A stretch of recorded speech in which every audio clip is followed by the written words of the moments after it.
Yes. It is the Castworthy Podcast, and we are back. I'm Big Steve, aka Last of a Dying Breed, on the Twitter machine, joined today by the VP of Research, or self proclaimed king, much like LeBron, of research.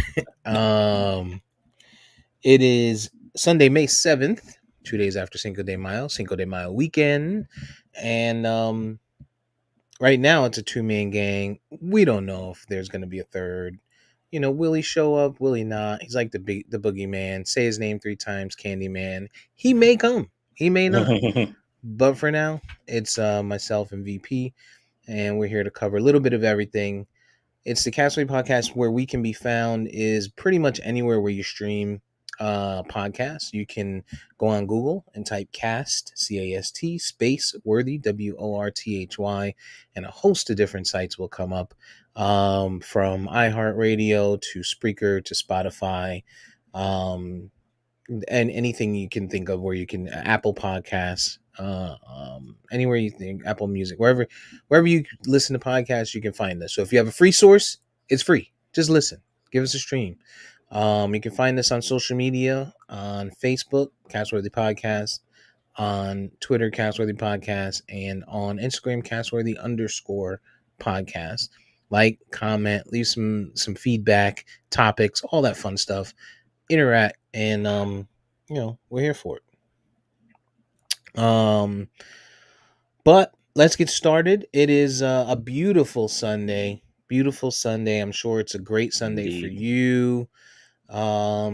In the sports world, things are just coming together like a mold, a clay mold for you. But other than that, how was your week? Let's start there. Week was pretty good, man. I chilled, watched the game. Almost beat the Knicks on Tuesday, which was some good. Worked Friday, man. I ended up calling out of work on Friday. I was getting ready to get up, and I don't know, I just wasn't feeling it. And then I was thinking about, like, damn, how I take any time off this year? And I realized the only day I took off was when we moved in January. So I was like, man, I need a goddamn day. It's about that time. Yeah. So Cinco de Mayo is always a good day for a day off. Yeah. So I took Friday off also. Yeah. What about you? How was your week? It was a series of ups and downs. I told you I was working on a promotion. I'd interviewed for a promotion a few times, and that kind of fell through the cracks. So I got the news on that, which that kind of took the week that started out good, because I was expecting to get the, hey, we want to offer you this, Monday. And so I went into the week, rebranded, new glasses, bought some new shit, like, ready to go, fresh cut, ready to transition and shit. And that fell through. So as the week went, and just kind of thinking through it, and the frustration built up, I too took Friday off to clear my head, a little mental health day and shit. Yeah. And chill out. But this weekend, I spent a lot of time doing different things, more active this weekend than I've been in a while. So definitely worth taking that Friday off and having a long weekend. Yeah. And I'm glad you said that, man.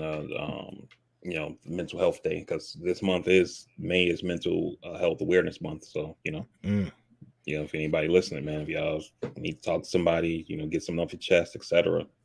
Any time of year, do it. But, this is a mental health awareness month. So, whether it's your doctor, your pastor, friend, whatever, do it. Yeah, check on people, man. It is extremely important that we're on top of that. And, it's not just leaving it to the organizations that champion it, because there's so many people impacted. Time is limited. Those people still have to have time with their families. They have to maintain their mental health and stuff. So it's really important. We have seen that there's been a lot happening recently, we can get right into it. There was another shooting yesterday that made it 199 this year. That constitutes a mass shooting, which, for those who don't know, the definition is four or more injured or killed, not including the shooter, constitutes a mass shooting. So 199 this year. One yesterday in Allen, Texas, at the outlets, and this one was bad. Like, there's a lot of video of it. There's some blood and gore videos. Like, there's a video where there's like, looks like an Asian family. Of course, we send our best wishes to those families, to the victims, and even the ones who were not harmed physically, because that is going to be mentally taxing on somebody, to not be able to go out. But there's an image or a video out there of a family with a young child, and it's bad. It's bad. And I champion it. I think that needs to be out, out. You motherfuckers want to talk about, everybody needs ARs because they need to go hunting and they need to protect their homes. Well, here you go. Here you go. This is what comes from that. Yeah. And we're getting to a point, man, where you're getting people in the country, because of the frequency of mass shootings in this country, where people are becoming like multiple victims. Um remember the shooting at Michigan State like a month or so ago. There was a girl there who I saw interviewed, who was at Sandy Hook when Sandy Hook happened, when she was a little kid. You know what I Mm-hmm. mean? And now she's Oh, grown up, damn. going to college, and she's at another mass shooting um um on campus. You know what I'm saying? And because of how many mass shootings we have in this country, you have people who were just survivors of multiple events, and that shit is just, it's ridiculous, man. Yeah. You just never really fucking you you never, I mean, I guess people get numb to it, right? But you never really understand why the first response to this is, oh man, somebody needs to check on why that person did it. You know what I mean? Like, that's always the first response. Oh, that person had problems. And listen, I am always with that. I'm a champion to, the mental health, the reason behind and everything. But there's bigger issues here. Mhm. There's bigger issues. Like, I don't get paid enough to come up with the rules, the laws, the guidelines, but I can come up with some pretty good ones without going to the extreme of, hey, give me all your guns, right? Like, listen, you got somebody in your household that was uh diagnosed with depression. Guess what? You got to turn your guns in. You can't own a gun. You can't get a concealed weapon. Sorry, because that person has that, and it doesn't matter the age. Like, you just never know who or when it's gonna happen. And I don't trust humans to be safe and secure their weapons. Like, I'm a human and I'm lazy. That's why I don't trust pilots. Like, I go to work every day and I cut a corner somewhere in my job. You know what I'm saying? When I make the bed, I may not tuck in one corner because I don't feel like walking back around that bitch. You know what I mean? Like, it's the I mean, little I see shit that. like, yeah, it's the little shit like that where somebody's like, "Oh, it's Tuesday, Janine's not going to be home today until after me. I'm not going back in the house to lock the gun case." And then Janine walks in and she gets the gun and she goes to school and sets it off. Like, it's the little shit like that that can cause things, which is why I feel like we need stricter gun laws. Am I a gun enthusiast? I think to an extent. I own, of course, and I'm a carrier. But I do understand the severity and the need at this point. It's out of control. Yeah, to your point, it's like As we uh, welcome EJ in, we didn't know where he was. We were so scared and concerned for your well being, sir. You Negroes was on the stream for like an hour just talking. I don't know. It's But called pre-production, man. We got to build a rapport. You you can't could just have you could have had a whole show with that listen. time. But to the gun piece, on a serious note, I agree with both of you guys, always have. But I think fundamentally in this country, right, we have a problem. I think because Vari, I think, does a disservice in, while he makes a valid point bringing up other countries, he doesn't add the element to me that other countries have where we go abroad. It's just a better respect for human life, for people. You know what I'm Mhm. saying? And I think that's one of our fundamental problems as a nation, where I don't know if it's capitalism or what it is, but this ideology that it happened to this person, it ain't me. You know what I mean? And it's like the mass shootings, right? Happen, and the nature of the shootings kind of intensify the feelings behind it sometimes, right? Obviously, when it's defenseless children, when it's people getting slaughtered and everything, but it's crazy how in our urban cities, you know what I mean, people are shot 4 or 5 times a week in Miami, in Baltimore, and Connecticut, etc. And it all comes together because VP's been very consistent. He brought that information on the pod saying, the ATF hasn't been doing its job to get these guns out the streets or out the country. And it's like, just as a people, even in our own cities, when are we going to get tired of our youth dying, of people, dying, just dying? It just, like, as a people, when are we going to start caring about life for our fellow man? You know what I mean? Like, not again, I'm not negating anything that's said. I just think in this country, we really just are quick to turn the other cheek and say, "Oh, well, it ain't me. Why should I be worried about that dude?" Because everything affects everybody. You know what I mean? And I think that's a driving part of it, that our lawmakers or the people in power, they don't get it till it hits home, and as VP has pointed out several times, they don't even care about it then. You know what I mean? The death was knocking at their door on January 6th, and they still didn't care. So I don't know. I don't know what it's gonna take.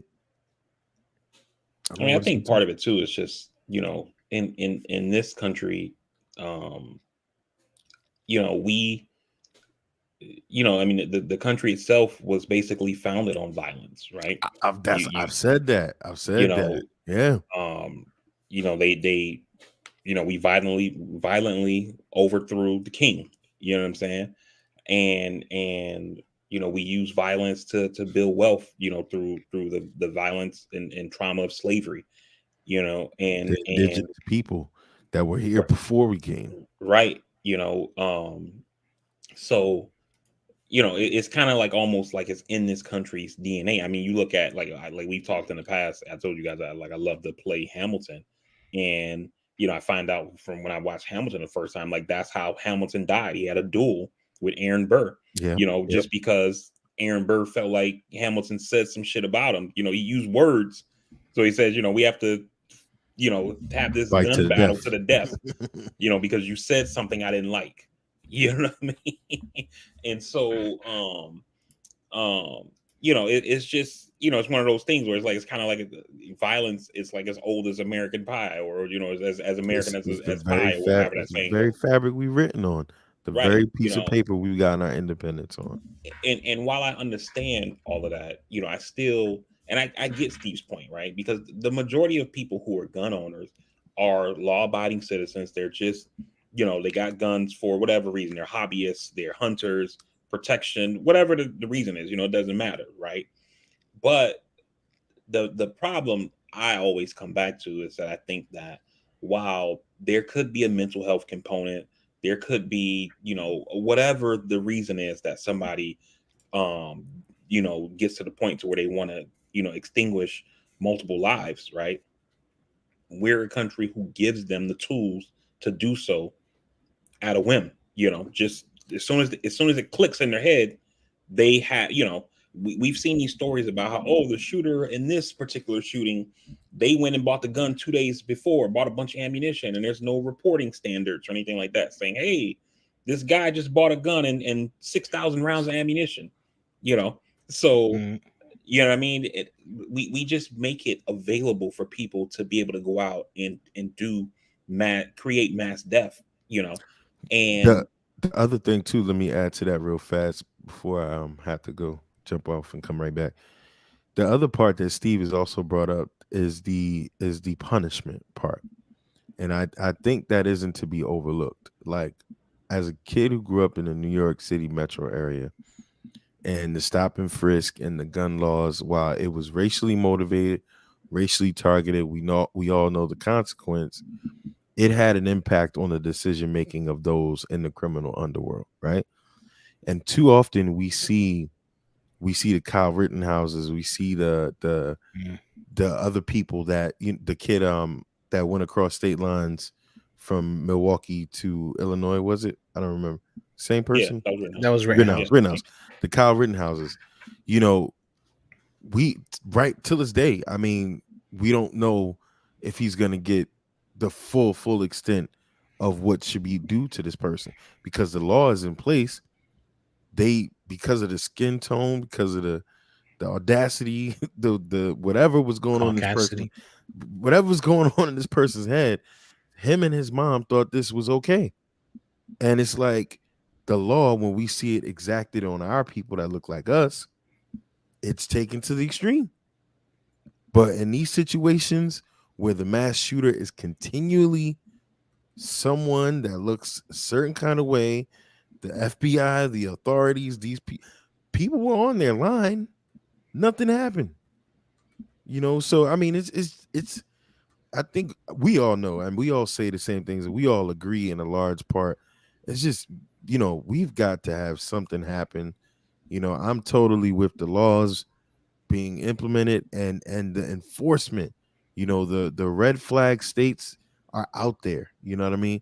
Joe, whoever's in the federal government, take it over, make the whole nation the red flag reporting nation, supplement it.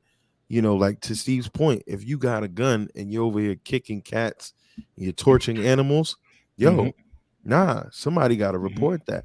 And I say that seriously because I personally heard about that. And I'm like, Well, they do. They got all these algorithms out here. Everything is constantly listening. Everyone has a Siri. Everyone has an Alexa. You know what I'm saying? Like, utilize the technology we have. for To good. identify potential future suspects or whatever you want to call it, right? Prevent a casualty. Like, if there's somebody who's searching certain things, like, take take action. Take action. Like that. I don't get it. I don't get where we are today, where we wait until it's done, until it's happened. And and then of course it's the same old same thoughts and prayers. And it wasn't the guns, it was the person. And what was the reason behind it? Maybe we should have gotten them help. The mental health groups have failed this person. Like, that's all. It's all the same shit. It's always like that. And when does it stop? Like, when does it stop? And the thing is though, right, is that like we say all this stuff, like you're saying, like, oh, use technology and do these kind of things to kind of stop these things before they happen, right? And I'm all for that, right? But what we also see at the same time is The ability for it to happen. well, not just that, but we keep seeing state after state, and it's mostly in states that are ran by Republicans. Like, when you like people try to talk about gun violence and take the politics out of it, but the solution is going to be political, and I disagree with taking politics out of it because the shit's political. You know what I mean? And the political component of it is that you keep seeing these red states that keep making it easier and easier to get more and more and more guns. And I guarantee you, this week, maybe next week, we're going to be sitting in the chat, and I'm going to drop a post that says, Georgia, Arkansas, North Dakota, Florida, one of these states like that just passed this law that makes it easier for people to get guns, right? And the shit that's so foul about it is that these politicians understand this and they still do it. And you can the as an example, you can look right here at home in Florida, right? Because 2-3 weeks ago, the Sanchez signs a bill that basically makes it to where you don't need a permit Hmm. to I think it's to Conceal open carry. carry. Conceal Yeah, carry. you no longer need a permit to conceal carry in the state of Florida, right? Hmm. But when he signs that bill, he does it in secret, right? He doesn't go public and have a big signing event and stuff like that. Why?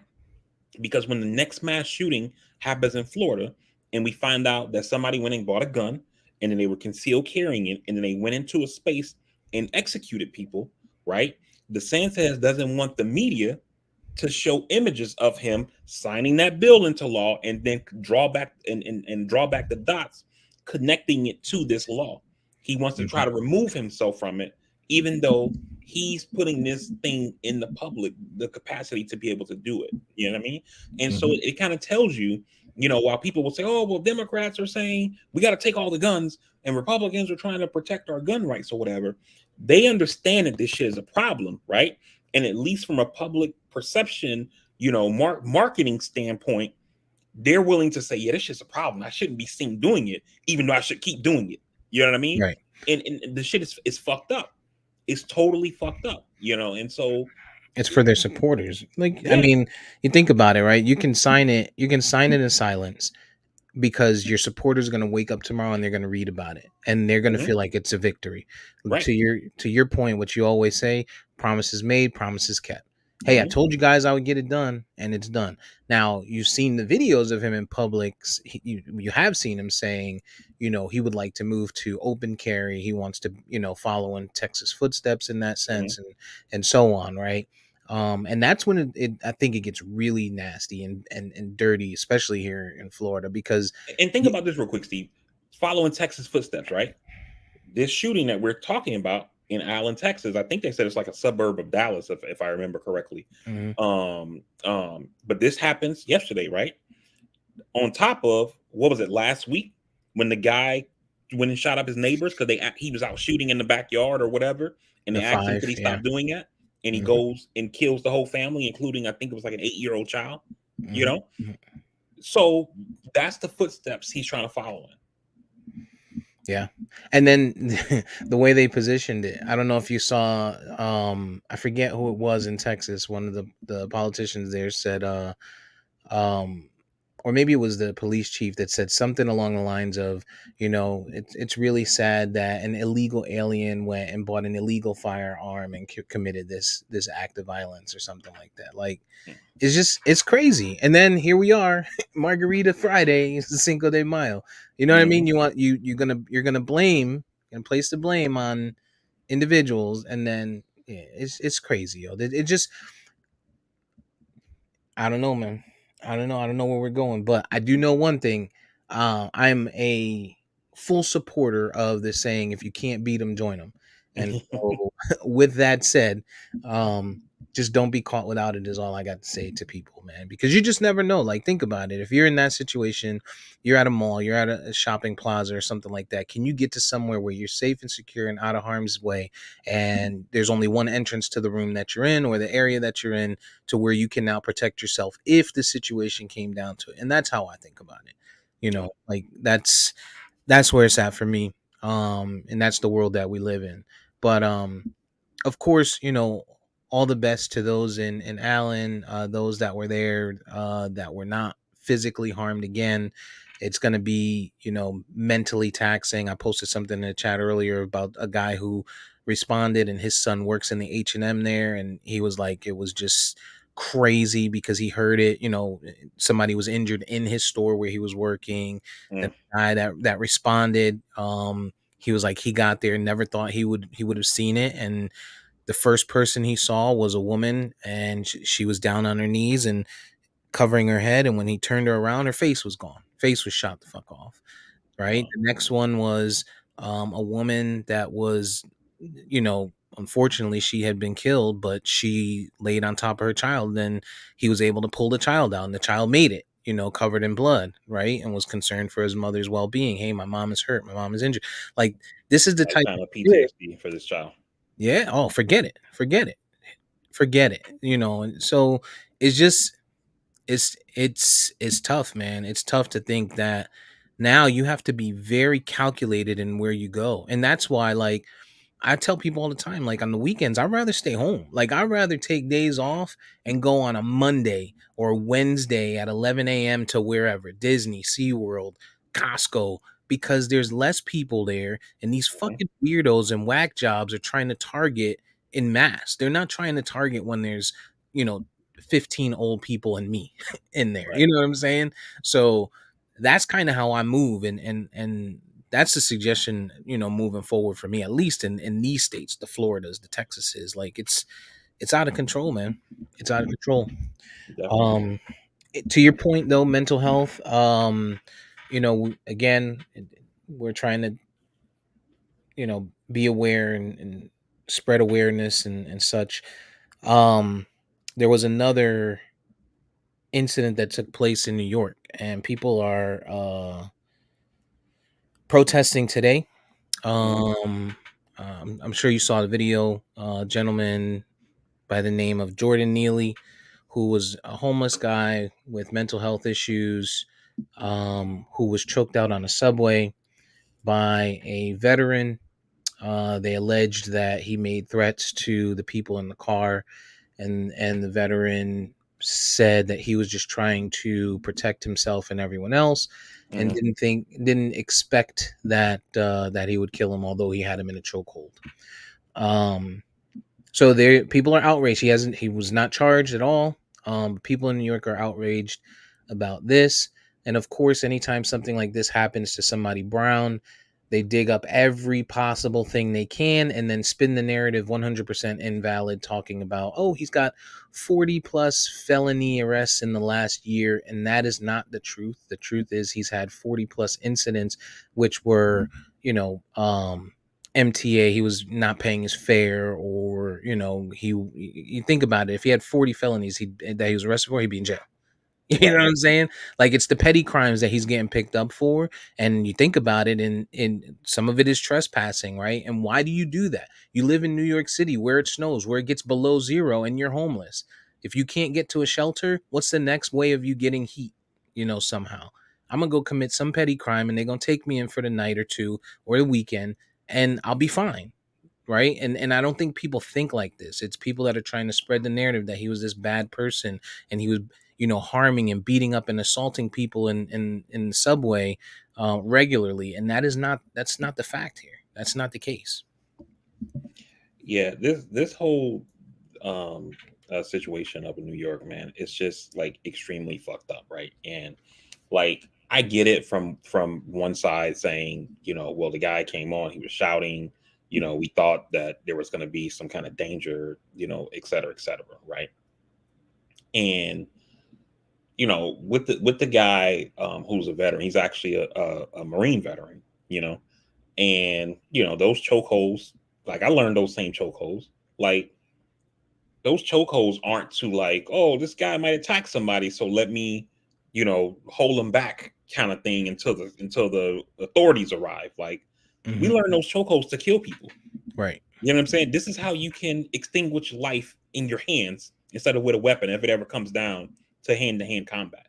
You know what I mean? This is how you stop the flow of blood to the brain, and it takes, most of the chokeholds that we learn. Hey, this person is you're going to pass out. Like, you obviously you pass out before you die. This person will pass out anywhere from 4 to 8 seconds, depending Oh on shit. how good you got the lock in. You know what I'm Right. saying? And so this guy knows that. I know it. Right. So once he reaches that point to where he's passed out, Let like go. what the fuck are we doing here? Right. You stop the threat. So, this shit is just it's we've reached a point in this country, man, to where it's just acceptable, to extinguish black life, for whatever reason. You know what I Right. mean? And as long as you say you felt threatened, it's all good. you know. It, And it, you would think like, man, this should happen in New York, though. It's not like this was Florida or Georgia or fucking Idaho. Obviously something's gonna happen. No, it ain't.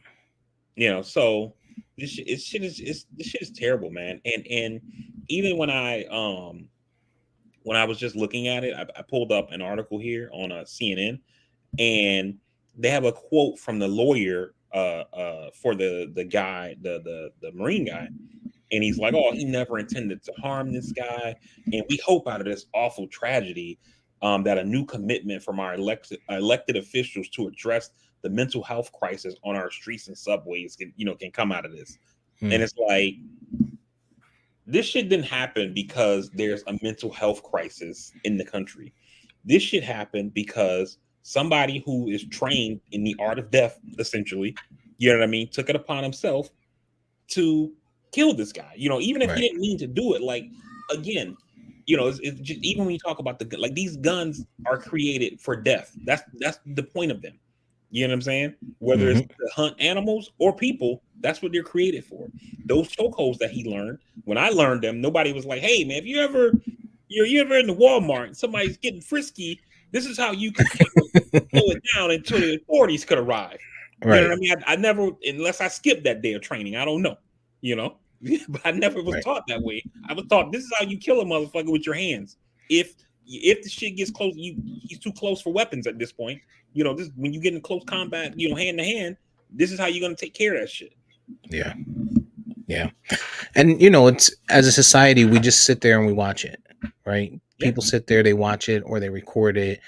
Like at what point there's however many people on that subway car, nobody felt like, hold on, he's not moving. Like maybe I need to intervene. Maybe I need to Mhm. stop this guy. You know what I mean? Like at what point do you do like and I get it, man. New York is a whole different beast. It's a different animal.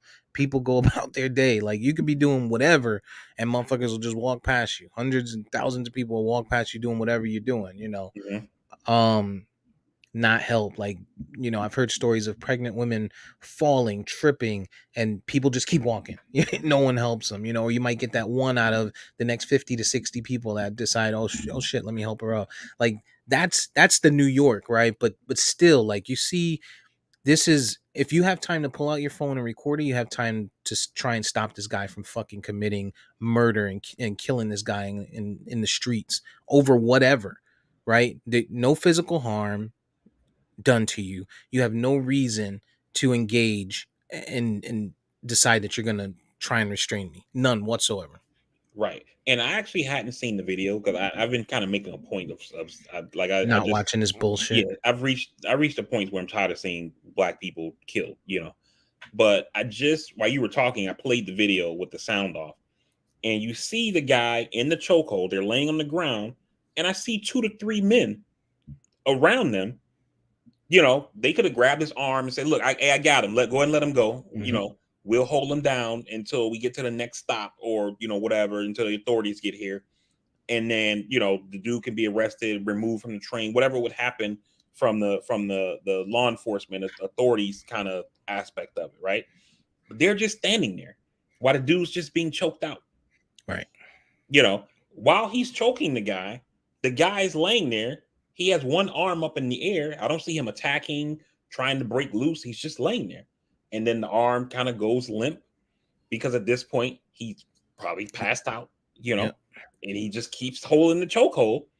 And you know, this shit is crazy, man. This shit is Mm-hmm. in fucking insane. And the thing that always pisses me off about this kind of shit is that it seems like when these things happen, they have to go through this long investigation to figure out, man, should this person be charged? You know, they got to gather all this evidence and all this kind of shit and take it to a grand jury, and then we got to see what happens. And it's gonna be 9 months from now before we hear anything from this fucking case, you know. And meanwhile, you know, 5 more black people are gonna be fucking killed on the streets across America for nothing, you know. And this shit is just insane, man. Yeah. Yeah.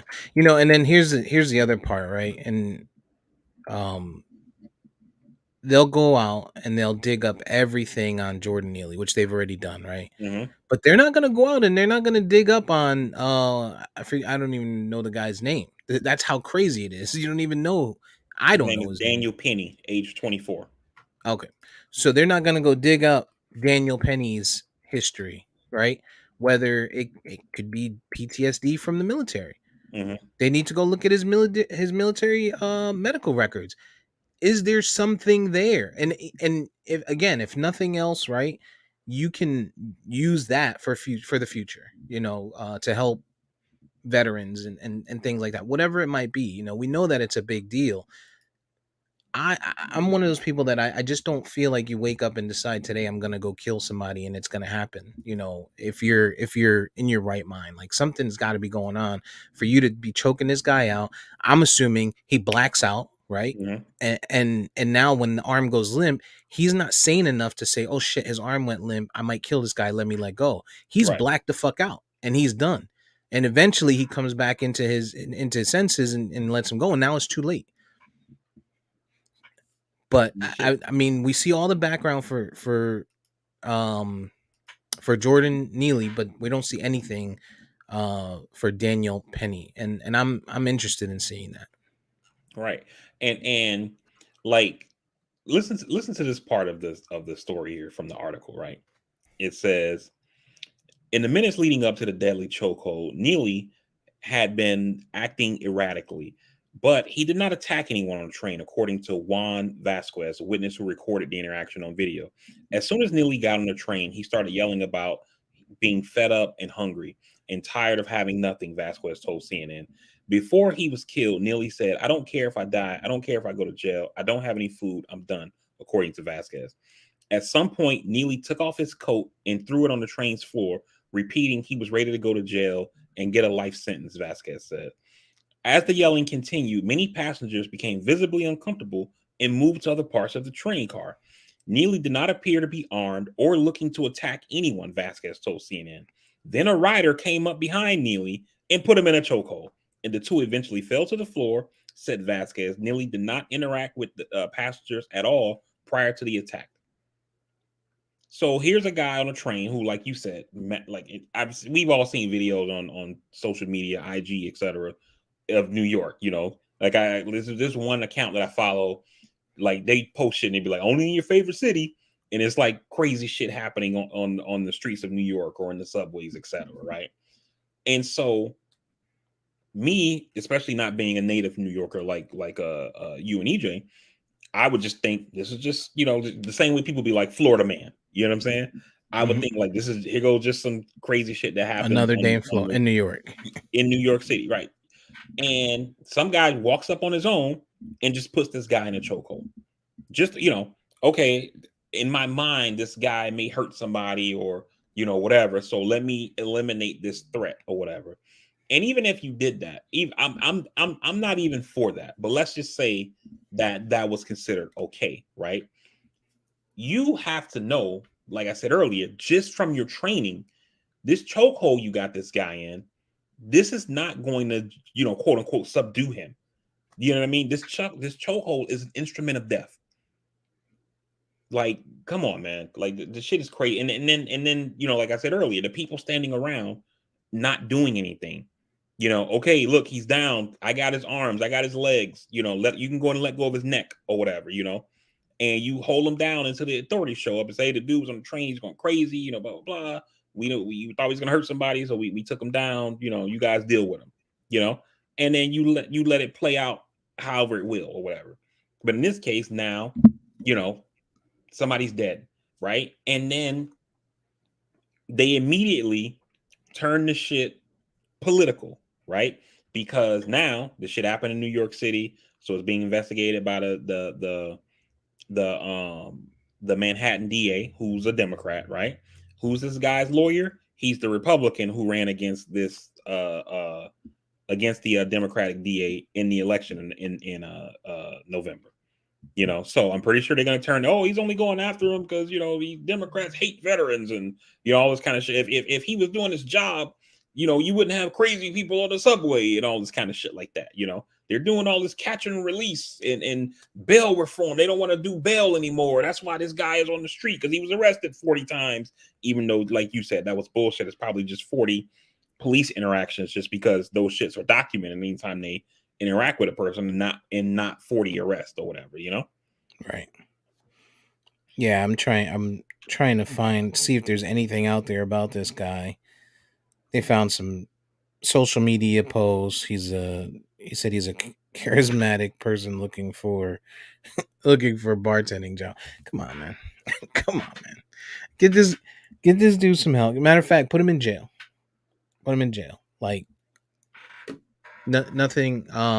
nothing you can tell me that somebody does or says should result in you killing them on the street. Something they say, right? Someone felt uncomfortable. All right, well, I feel uncomfortable regularly. Do it. Should I just result in choking people to death? Like it just gets crazy, man. It gets crazy. People, Apparently so, man. I walk in Disney, people are bumping up against me. Their shoulders are too close. They just don't know personal space. I'm gonna just start choking people out. Like, Right. that's what we're doing here? That's the world we live in. Yeah. Nonetheless, man, they did. It was known that Jordan Neely was suffering from mental health issues. His friends and family have been interviewed, close friends allegedly, right? And mentioned it. So, Mental Health Awareness Month. Check on your people, man. Check on your people. Make sure people are good because you just never know. Yeah. You never know. It's a scary world out there for somebody who's trapped in their own mind and their own thoughts, man. Just really is. All right, I think we sombered up enough. Anything else that we need to talk about from a somber standpoint here before we move into some light? I'll just hit it here real quick. I don't know if we talked about it last week or not, but Biden launched his political not his re-election campaign. Him and Kamala. That was 2 weeks ago, but I don't think we talked about it last week. So he's officially a candidate. All the potential candidates have essentially gotten out of the way, like I said would happen. Trains on the tracks, right? Bernie's already endorsed Biden, so there's one hope. Some people want J.B. Pritzker, who's the governor of Illinois, to run. He's already said no, he's not running. Gavin Newsom, governor of California. So anybody who could be a potential challenger is not running. Marianne Williamson, who ran in 2020, she's an author of books. She announced that she was running before Biden ever got in. I can't remember what kind. I think they're like self-help books or something like that. Self-help or something like that. But I'm not 100% sure. But I do she's remember running, her though. And like she's kind of picking up the people because she's considered to be like a progressive. So like the people who would kind of be like in the Bernie camp are kind of gravitating towards her. But she's not going to win. Like the party is fully behind Joe. They've already set up. There's going to be no debates on the Democratic side and things like that. So they're essentially doing the behind the scenes party thing to make sure that her candidacy doesn't really like gain any traction or whatever, So keep Joe off the screen as much as possible. I don't want that man talking until it's time to battle whoever, probably Trump. Yeah. So you got that going on. A bunch of Republicans are in the race already. You got Tim Scott, who launched a senator from South Carolina, the black dude, launched an exploratory committee, which allows him to start raising money and trying to see if there's enough support out there for him to run. Asa Hutchinson, the former governor of Arkansas, announced last week. Nikki Haley, former governor of South Carolina and UN ambassador under Trump, announced. And then next month, sources are saying that Ron DeSantis was supposed to launch an exploratory committee, but now some people are thinking that he may actually just forego the exploratory committee and launch a full campaign starting next month. And that's basically where all the action is. It's basically between Trump and DeSantis. I suspect he will, because he just signed that bill to where he doesn't have to resign as governor, right? If he's gonna run for president. Yo, that dude he's a mafia, yo. That dude is he's vicious, yo. Listen, man, I'm more worried about him than I would be about Trump, just because I think he's smarter than Trump. And he can find more loopholes and ways to really fuck people and fuck the country. Like, he's done it in Florida. Yeah. Like, and what kind of person gets away in a state with canceling programs to help those with mental health issues? Those with that are on the autism spectrum or have Down syndrome, or like, many programs have been discontinued, funding removed under his watch here in Florida for programs like that. Well, I would say I would push back on you a little bit and say it's not a DeSantis thing; it's a Republican thing. Yeah, they always take the difference. Programs. The difference is that the rest of them do it like undercover where they don't go out and celebrate it. They don't celebrate being an asshole. You know what I mean? Trump comes in and shows you that, yeah, people want the asshole. They say, hey, the people that we hate, we want you to hate them too. Mm-hmm. And then DeSantis essentially sees that and says, okay, I can do that, but not be as brash as Trump was, or whatever. I can be Trump light. All the hate, right? All of the bigotry. You But know I'm what I not going mean? to show you Just my cards. right, but just not being a big asshole about it. I don't got to go on Twitter and brag about being an asshole. I'll just be an asshole, and they love him for it, And so, yeah, I fucking hate that dude. I can't stand him. I think I hate him more than I hate Trump. I think it's easy to say that because if he could do that much, and I get your point. I mean, if he's doing that much just in Florida, you know what I mean? And it's just blatant, like even with the Nazi thing, like even Trump, saying, hey, there's good people and everything. I can digest that. But But at DeSantis least he response, said there was bad people on both sides. This nigga right? DeSantis was just like, "You're Nah, not going to turn this into a political thing." nah, Like that Yeah. was his response. there's Yeah, nothing wrong. like this. No, Because the thing for Trump is that I think part of it with Trump is that DeSantis has always been a politician, right? And Trump was a TV guy first. So for him, Trump likes to see where the wind's blowing before he commits himself, right? And just to give you two examples, like when he ran in 2016, he goes to Gettysburg and gives that speech, and then he says that line about "I'm going to drain the swamp," right? That was not something his campaign was planning to commit to, right? But the people loved it when he said that shit, and that all of a sudden became a thing with the whole drain the swamp thing. Or even though he didn't come where he filled the swamp, in my opinion, right? But he saw people like this, so I'm going to keep saying it. Same shit with vaccines, right? When they first started doing the vaccine, Trump's all for the vaccine. He does that event with Bill O'Reilly here in Florida, here in Orlando, actually. And he starts talking about hey, I got the vaccine, I got my booster, I think, people are like, boo, they start booing. Trump stopped talking about vaccines. but that's to your exact point. That's to me the difference in dangerous for him and DeSantis, because Trump at his core is still just a TV guy. He just wants to be liked. He's just that guy. He's just that guy that he's gonna just be that guy that wants to be liked. He wants to make the money. He wants to be the center of attention. DeSantis actually is about this shit. Like, yeah, he really wants to burn the society to the ground, in my opinion. So I mean, he to me is the scarier of the two in all ways. And he's not even he's not the governor everywhere. You know what I mean? I feel for y'all. Like, this, it's crazy. Right. And then you look at a couple weeks ago when we had that flooding down in Fort Lauderdale, DeSantis didn't even show up. I didn't even hear. He didn't say nothing. No, he didn't make any statements. Yeah. The only reason I found out that Biden issued a state of emergency or not a state of, I think that's what he issued, a state of emergency for like the Broward County area. It's because the White House put it out there. And the reason I make that point is that what has to happen is, the way it works is that the governor has to first declare a state of emergency in the area, and then it allows the feds to come in and help, so that way they can bring the federal resource. So it's a process, right? But the DeSantis folks didn't put anything out saying we've declared a state of emergency down in the Fort Lauderdale, Broward County area for the severe flooding or whatever, and we're reaching out to the federal government for help and resources, right? The feds had to tap him like, yo, you want to tap us in here? I'm saying they probably did it, but they didn't like put it out that they did it. Why? Because the Fort Lauderdale, Broward County area is the bluest area in Florida. It's the most heavily Democratic area in Florida. Votes overwhelmingly Democrat, like 70% Democrat in that area, right? So DeSantis don't give a fuck about those people. One, they're mostly and even black. if he does, he can't let his supporters know he does. Exactly. But the reason he doesn't give a fuck is because, one, his people don't give a fuck. Those people are black and brown, and they vote the wrong way. So they double fuck. But that's, I mean, at least this nigga Trump was throwing paper towels in Puerto Rico. DeSantis is just like, huh? What happened? Nah. And he was out of the state when that shit happened. He was on a book tour promoting his book.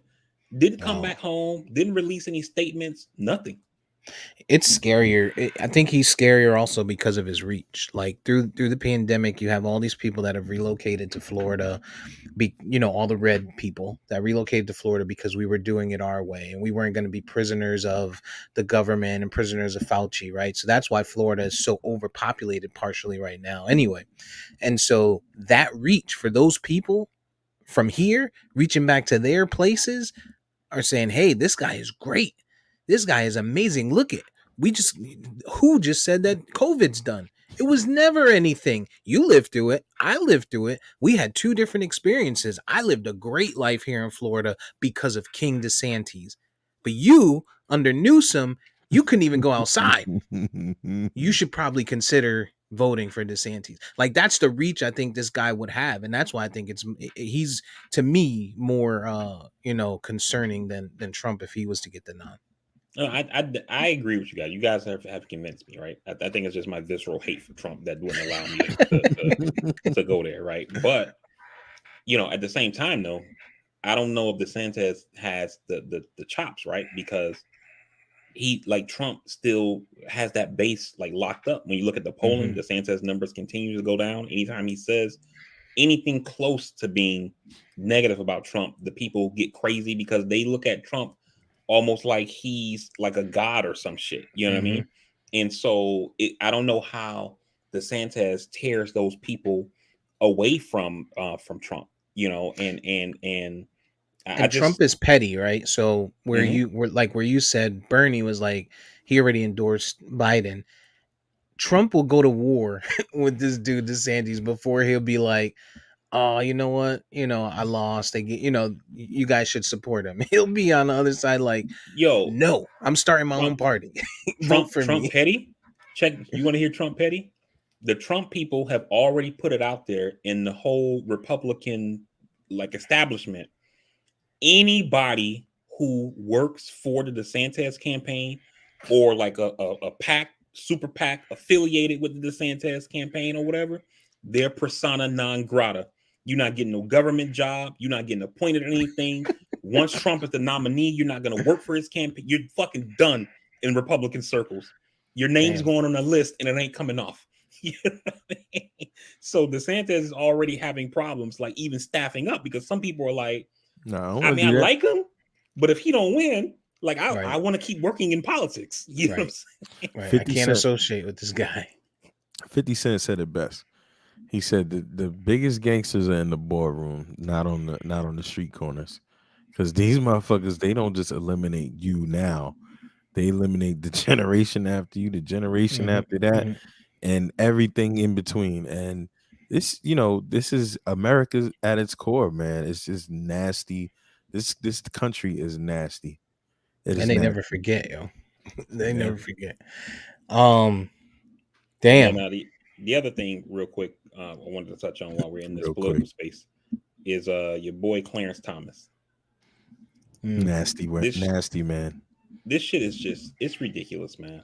ProPublica, the media organization, they've been doing a lot of digging and finding out. We keep every week there's a new story about this dude over the last like month or so. And first we find out that he's taking all these expensive vacations funded by Texas billionaire, this guy named Harlan Crow, flying him around on his private jet, vacationing on his yacht. hmm um um then we find out that Harlan Crow bought the house that Clarence Thomas's mom lives in, fixed it up. Don't he's essentially her landlord. She pays no rent. His mom, who still lives, she's like 94 years old, still lives in the house to this day in Georgia. Um, um, and then this past week, we find out that Thomas's grand nephew, who he raised as his son, same billionaire, paid all of his tuition for the private schools that he went to. And Clarence Thomas is telling us, the public, it's nothing. This is just my good friend. This is just something that friends do for one another. And he's not trying to influence me on the court in any way. He's Yeah. just being a friend. You All know. right, feel free to pay off my son's tuition if you'd like, because friends do that. Shit.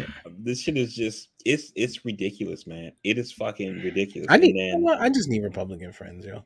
I'm done with y'all. I'm gonna get me some red friends. I live in a state already. I need to do it. Because clearly that's how it goes down out here. I'm gonna just be yeah, corrupt. yeah. Be corrupt. Walk around with a gun, with it, well, with an AR on my back, and And in the Supreme Court, man, like, you know, they're like we found the Chief Justice, his wife over the past 10 years has made over $10 million in consulting fees.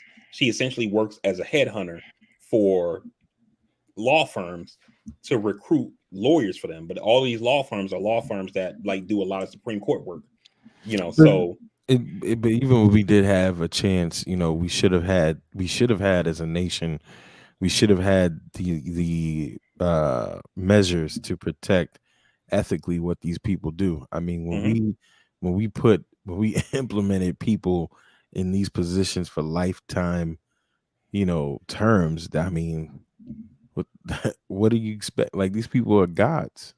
but this is you're exactly, EJ, you're 100% right, right? And this is what I tell my a friend of mine from work who she wasn't very politically active, and then like now she's like really like what the fuck, you know. And always she's whenever we talk about this kind of shit, and she's like, why is this shit like this? And I'm like, it's because back when this country was founded, like these people looked at themselves as being like men of honor.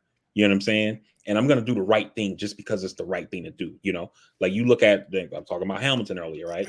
And it comes out, you know, some people come to Hamilton, hey, we found out you had this affair or whatever while you were the Treasury Secretary. And he says, you know what?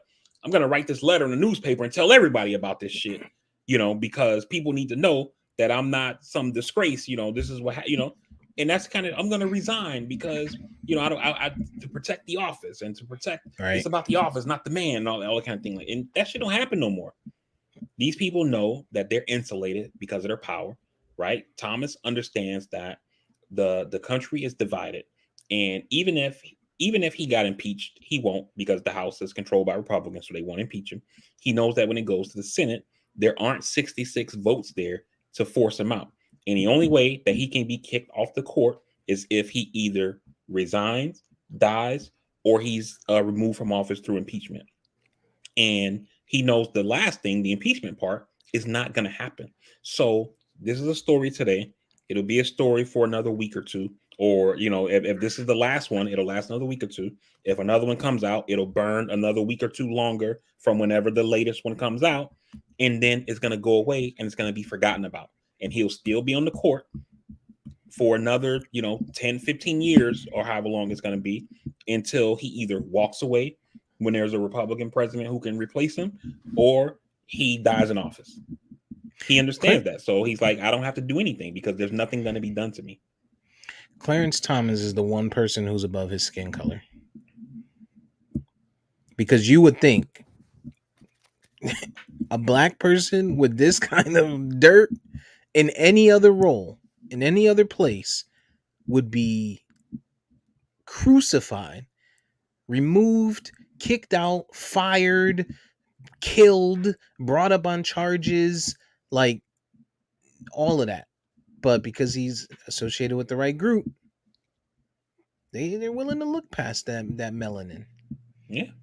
I'm about to go, man. Where do I get my Republican signing papers? Like, how do I do that? Because listen, it seems safe. All right, let's get some fun shit, man. First hour somber, second hour we're gonna have some fun. I don't think Hold it's on. gonna be fun.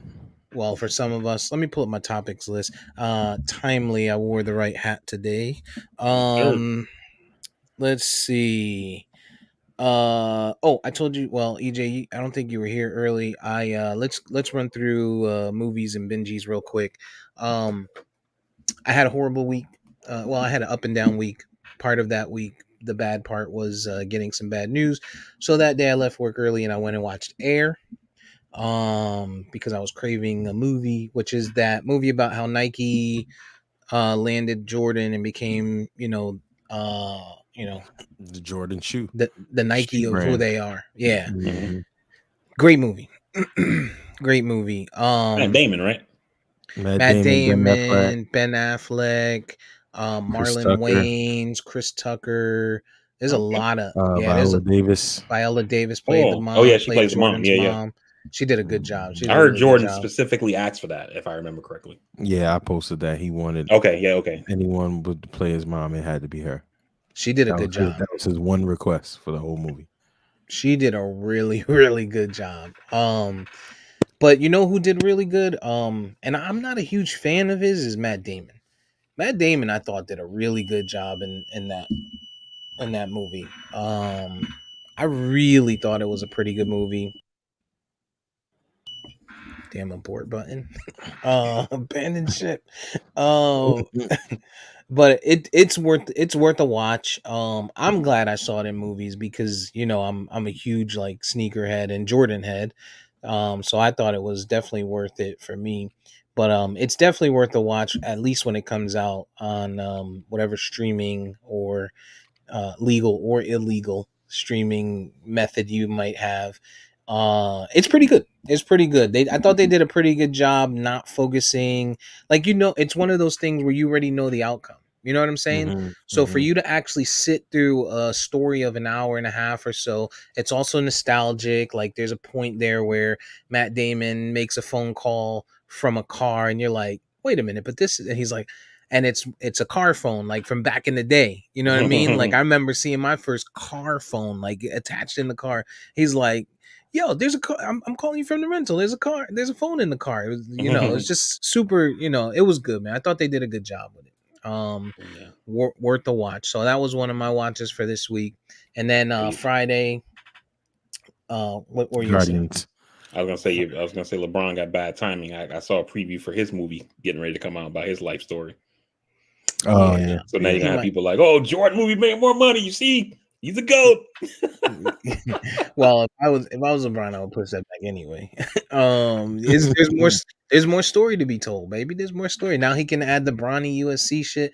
Well, no, this only goes up like through high school. Yeah, but I kind of feel like they've already told that story of them. Like we've learned this story. Like we've heard it, how they, Of Bron. yeah, of It was Oh, him about because him we and and like, lived. those four guys he played with. yeah, all his Oh yeah, teammates. yeah, yeah. Yeah, we've But that's heard because that. we lived through it and we're Yeah, but sports they did the documentary. fans. That's how Windhorse has a job right now. True. This I man, saw Guardians. Did either of you guys see Guardians? no, Nah, I didn't go You because of my I didn't oldest even realize kid. it came out until yesterday. fake ass Marvel fans, both of you. Mm, Uh, nah. it was good, man. It was long. It's 2.5 hours. There was some slow parts in there, like early on, but there's a lot of action. There's a lot of fight scenes, and the good thing about it is almost every fight scene, if you're not watching the clock, could feel like it's the last one. Like they were Mm. all dope. Like there was no like, oh, we could have done without that fight scene. There was a lot of battles and fights, and I thought they did a really good job with it. Um, I'll let you guys see it before I go into any detail, but I thought it was good. I thought the soundtrack was good. I will tell They've you, always had EJ, killer soundtracks on always, Guardians. always, but they found a way to get reasons in there, EJ. Oh, that's my shit right there. When that shit came on in the theater, I almost stood up and started clapping. But I was in a I love 4D that movie song. theater, and I will tell you guys: have you ever been in a 4D movie theater? No. It's like a fucking roller coaster, yo. Like I think I left with whiplash. The motherfuckers had me because it's one of those, it's a high action film, so the shit's moving like crazy and throwing you back and forth. I haven't done that. Yeah, it's crazy. It's crazy. It's funny. Like I'm laughing because I can't control my body because the chair is that strong throwing me around. But You got seatbelts? no, and they should. Yeah, so I can't do that then. Because with But my condition, I don't have a lot of core strength. So you that shit might might throw fall me out out. the chair. You might, and it goes like when they take off in the ship, it goes back, and then when they're landing, it goes a little bit forward. So yeah, you would be Yeah, in trouble. I'll You'd fall be in out. trouble, VP. Um, but nonetheless, I thought the film was a good film. You guys should check that out. I've heard good things about it. I wanted to see it, but being a good father, I didn't go because my oldest went. to do something with Girl Scouts or some bullshit. But She went to be an upstanding person instead of spending time with you. right, Kudos to her. right. Also, really quick before you respond, there are 2 post credit scenes. Okay. Let me ask you this about the movie. I know you're saying I want to do no spoilers and like that. Did they at least address the Gamora and Yes. um Quill? Quill relationship? Yes, a lot. Okay. All right. Cool. Has to, There's a lot of focus on it. So has you to. understand what happened, and they talk about it, like him Okay. and her. So yeah, But I gotta warn you though. I've heard it was good, but I kind of feel like everything that I've been seeing that Marvel people really are kind of skeptical where it's heading, and it kind of feels like some of these projects that were already on and greenlit, they're probably and possibly the last of the real good stuff that we might see. Mantis is fire.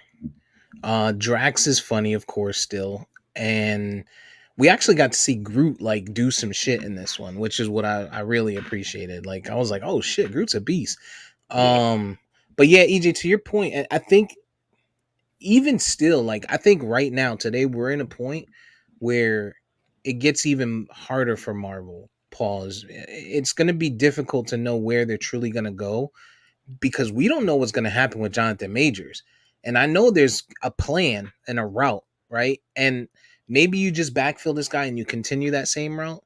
But if not, if does It's, stuff it's get pushed back, does it slow yeah, things down? Do you yeah, have to call audibles? So yeah. yeah. That, but I mean, and again, where your skin folk don't make any better for you because James Brolin, all of these other people that have had scandals, I mean, shit, Amanda, what was her name? Heard, Amber Heard. Amber Heard, Amber Heard. I mean, damn near to the last moment, she still kept the role to some degree. They had to do a lot of working around, but it's like with this dude, Marvel has covered up people's stuff before. Like Brolin was really bad, and for him to have stayed in the Thanos role, it Well, they makes you haven't wonder. parted with him yet. That's the key. They I haven't parted yet, but I know. they've started taking applications. I know. I know. And I mean that's what I'm saying. But even aside from that, there's just a lot of inner rumblings, and Feige being there. People don't realize, like I always say, this dude almost left years ago. So a lot of what we saw, we almost didn't get. Mm. And it just seems like somebody over there keeps pissing this dude off. And they just need to leave him alone because his future there, it's looking shaky. Yeah, I mean, part of it too, is that you got to also understand that Marvel is a Disney franchise, and Disney is a very, Oh yeah. risk averse company. They're already dealing with enough shit, dealing with DeSantis' bitch ass, and it's one thing to say, hey, Josh Brolin or who, whatever actor, got these problems. You know what I'm saying? And maybe you can say, hey, well, RDJ had problems, and then look how that turned out. But each film bringing in $1 billion, so they're like, all right, fuck, hey, the money, the check's clearing, so we can look the other Mhm. way. But now, to EJ's point, these Marvel films have been lacking some, and they're not hitting that billion like they used to all the time. You put in, 100 million advertising, 250 million to make it, and then you cleared 700, 800 million in profit. It's easy to look the other way. But now you're putting in that same amount of money to make it, and then you're only clearing, 300-400 million, while I mean, shit, I'll take that any day of the week. You know what I mean? But for them, they can, they make, maybe they starting to get a little crick in their neck when they try to look the other way now. That Mhm. that extra couple hundred mil was acting like some WD-40 with helping them get the rotation to look the other way, and And now think they're about not Thor. getting greased that much. Think about Thor and the other movies, how they're starting to slot in all these big name actresses and actors. Like the Mhm. price is up. The Right? price is up. Yeah. We Yeah. can't take that hit because you decide you want to smack a little white girl in the cab or in the Uber one night. Like Mhm. you know, especially now if let me ask you a question. If Jonathan Majors was white and the young lady was black, Hmm. Do I need to finish the question, or y'all know where I'm going? I I know Black Twitter would be up in arms. I don't know that the rest of the world would be.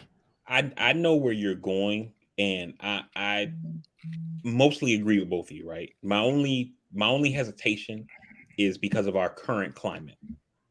Like if this happened 5 7 years ago, I would say, it wouldn't be anything to see here. But because of the current climate, I don't think it's that simple.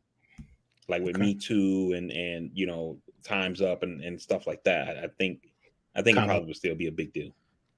The black voices, and we always know this. We always talked about this, regardless of what mission you fall to. The black voice ain't never gonna get as much noise as the others. We know that. Now, would they totally look the other way? Probably not, but it wouldn't be as spicy. But I mean, this Major's thing, it's gonna find its way to clear itself out. Yeah. And the other thing is they've got him building so much stuff, but it's just like Already. I don't know that any of it even is gonna work. Like, Yeah. I don't know, man. And I'm his really nervous. problem is like we were just talking about with Clarence Thomas. Is like if this was like the only thing, we could probably move past it. But like if shit keeps coming out, you know what I Yeah. mean? At some point they might have to be like, yo, we gotta cut bait. Yo, Like to Steve's point. They haven't cut them, but they at least, they're looking at contingencies at Putting this some so point. check. putting some So, feelers out there. so Right. check this out. I meant to ask you guys about this. And this was one of the conspiracies that came in my mind when Jonathan Major's group decided they were going to part ways with him. His staff, right? The key there was long time. Now you got all these extra names coming out. Oh, this happened to me too when I was around him, right? I wonder if that's what happened with Lovecraft. Like they were just like, yo, we're gonna just cancel the show, but we're not gonna put it out there. We'll let you settle it however you settle it. Because that show was doing well. Like for it to just go nowhere and just stop out of the blue, like I'm wondering if something happened there that we didn't hear about, and now we about to hear. I don't You know know what, because Steve? the during when it was in actual real time, it wasn't getting the acclaim that it got when it finished. I think when it was actually going, it was still mixed It's like reviews and sex. mixed feelings. It's like Yeah, sex. It's and not and fun I until mean you until you're done. until you done, and they and Then they you won finish. they won those awards, but that was like on the back end. It was a lot of mixed stuff at the time.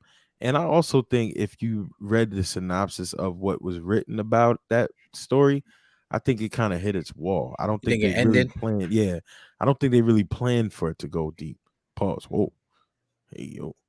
So I think Steve makes a good point, and him saying that actually triggered something that I saw earlier this week around not around Lovecraft, but around Steve's main point, and it was talking Mhm. about this writer strike that we're having right now in Mm, Hollywood with the writers going on strike, huge. and they were saying one benefit of that to the studios while they can't get any stuff going or whatever, they got shows that are like these late night comedy shows have to take off because all the writers are out of the room right now and things like Mm. that.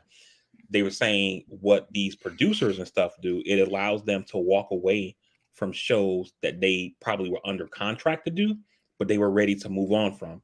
And they can walk Mhm. away without any, so, things change, and you don't really get any pushback because it's like, okay, the writer strike's over. We got to get shit back rolling. And, oh, they're not bringing back such and such. And it's like, well, maybe those writer people like us might be like, oh, well, the writers probably got hired by this other show. And boo, boo, boo, boo. We Mhm. don't think nothing about it. And at the time when everything went down with Lovecraft was when HBO was going through another one of these because their parent, I think it's Warner Brothers, was going through Mhm. another one of these sales when they got sold to like Discovery, and then they got sold to this other company, and now they're getting ready to go through another sale. You know what I mean? They, I think it was AT&T at the time was buying Oh, you're Warner right. Brothers, Yeah, it was and AT&T.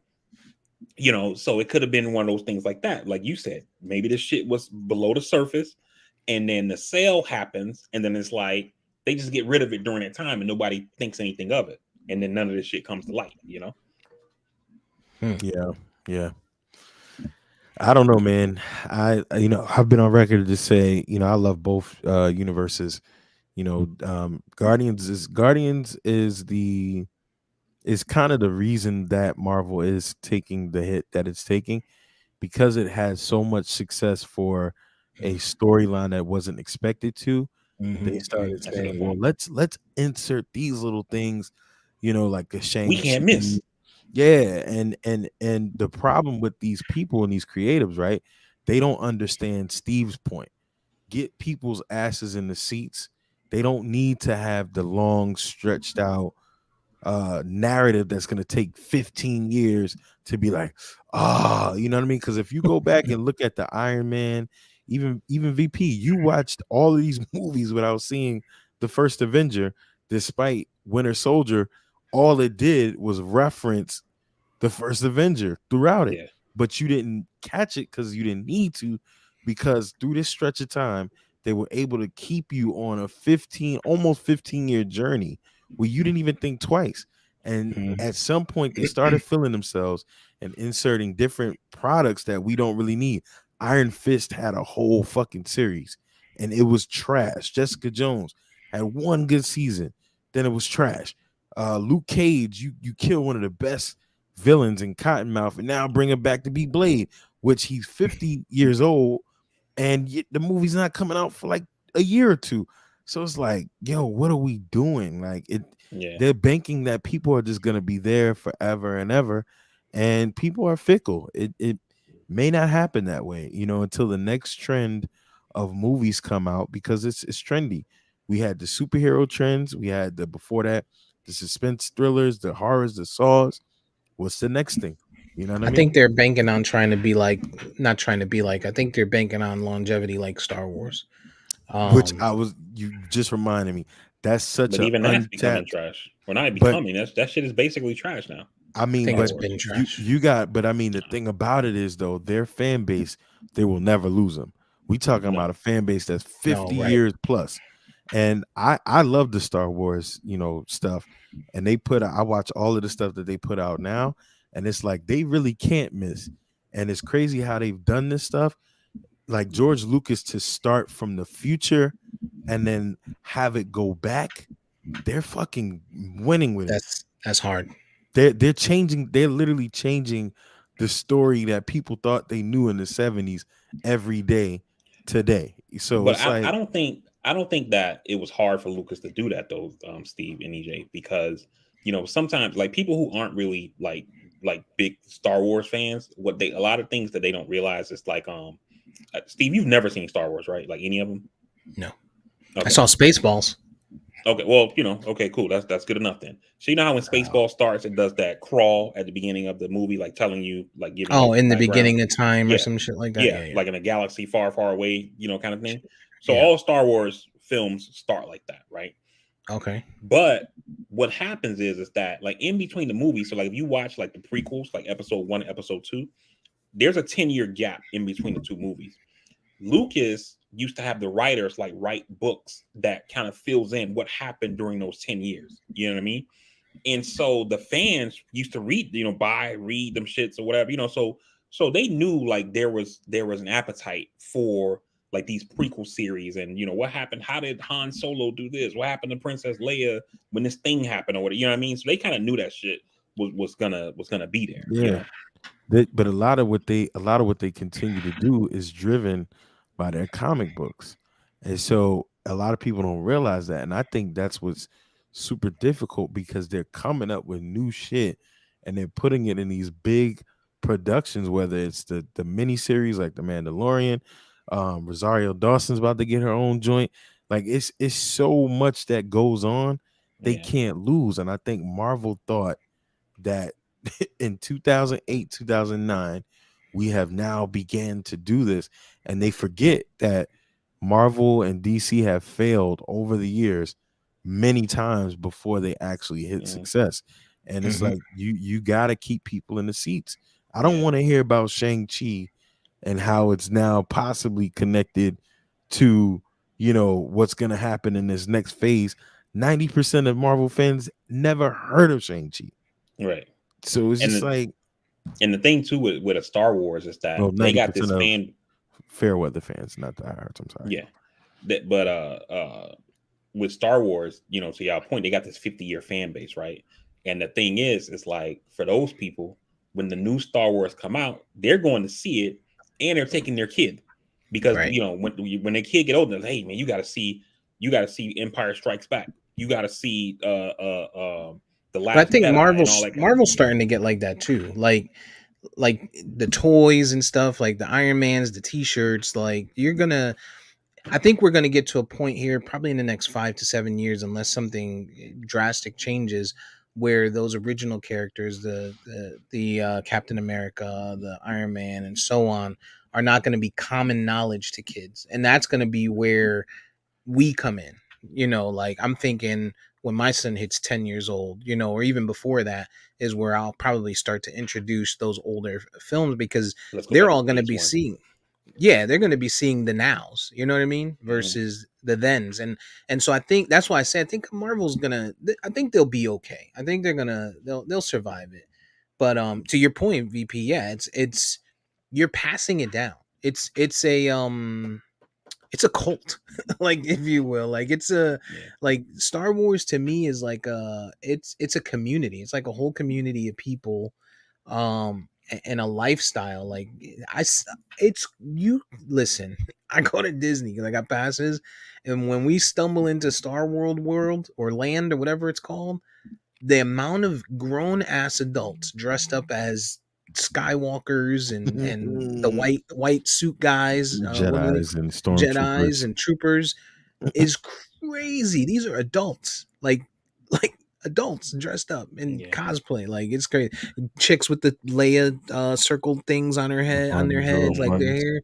It's crazy, yo. It's yeah. crazy. I remember when I can't remember if it was like episode 2 or episode 3 came out. Mhm. Um, but I know I was stationed in South Carolina, and I went and saw it that weekend. And I came to work. Oh, I went and saw Star Wars. It was pretty good. Oh, they had this part where they were doing such and such. I didn't really get it. And then this guy I work with, the staff sergeant, who like country bumpkin type, like you Popped up would out of never nowhere, expect like him to be one of the. He was like, oh, so that's because. So what happens is that they have the blue, and he starts like he's like starts going like he's not talking about the movie. He's going like into the lore the Lord of to Star like Wars he's like, so folklore is basically what happens is da da boop boop boop boop, and then okay, so back then, so okay, do you remember episode 1? You remember that character such and such? Yeah, I remember him. Okay, so back, so like 10 years before the original story, right? What happens is he went to this planet, boom, boom. I'm like, God, and I'm looking like this guy, like, you know what I mean? But yeah, bruh. I watch videos. I have to say that's one of my guilty pleasures.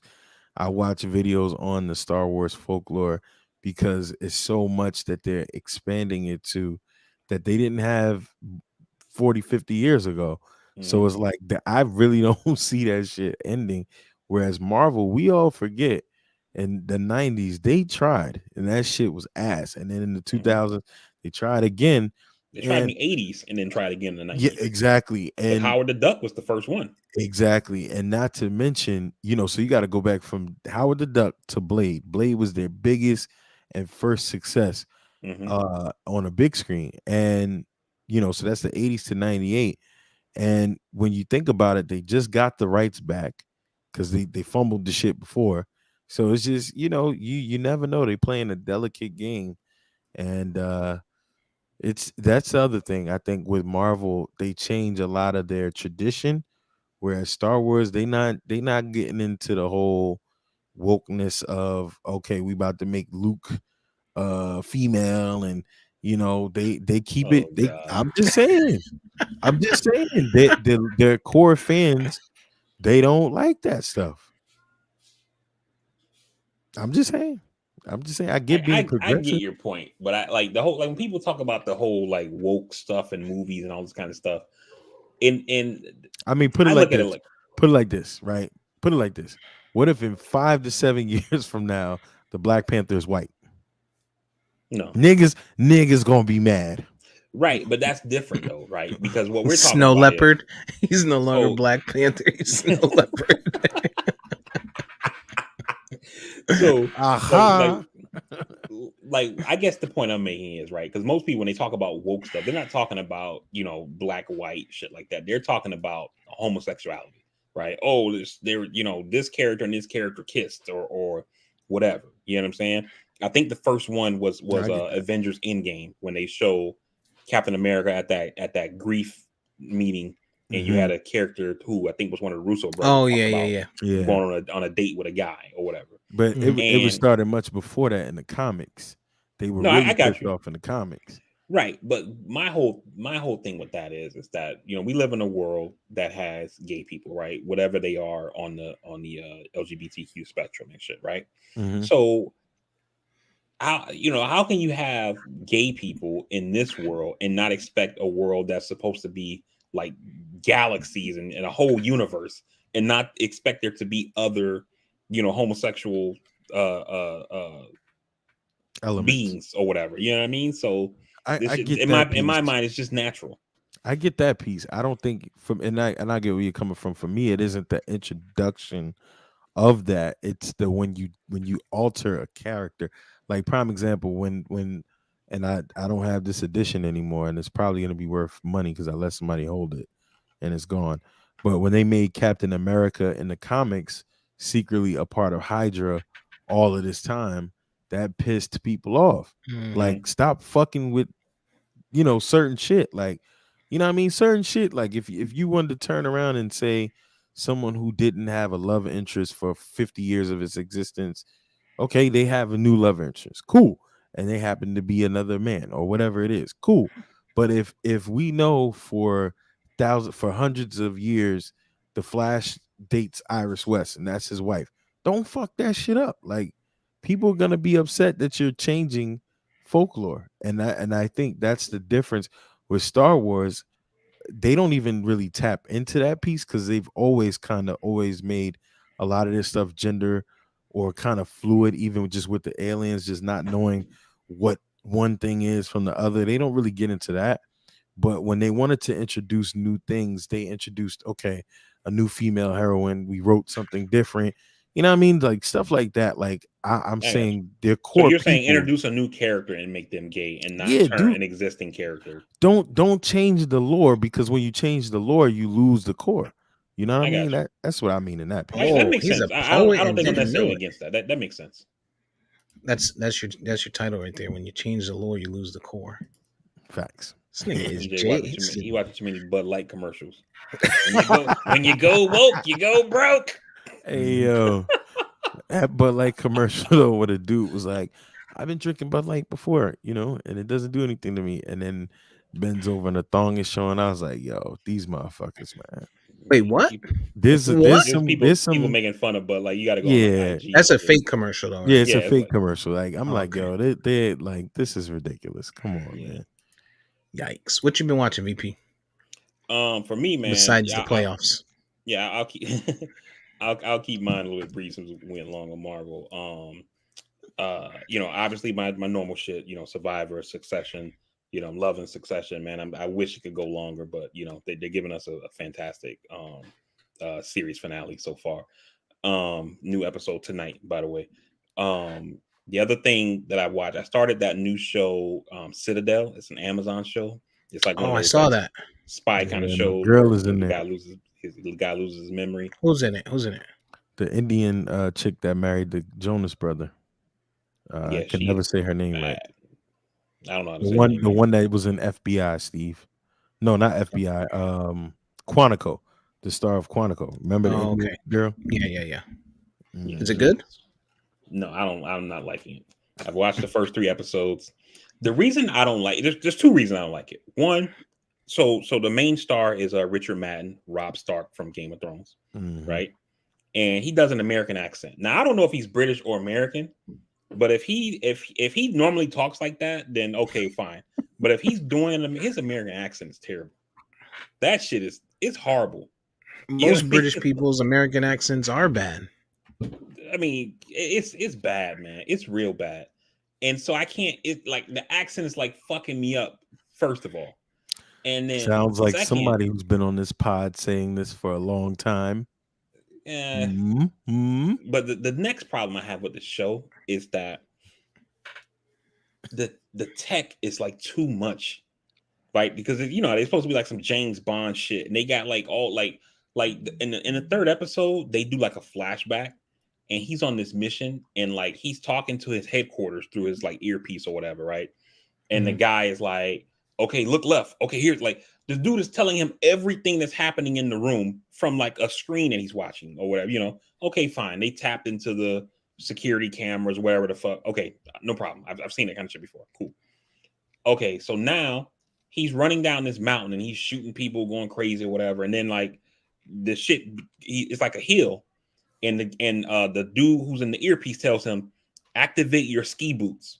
And then skis come out of his boots and he starts like skiing with no fucking the sticks. So he's just skiing down a mountain.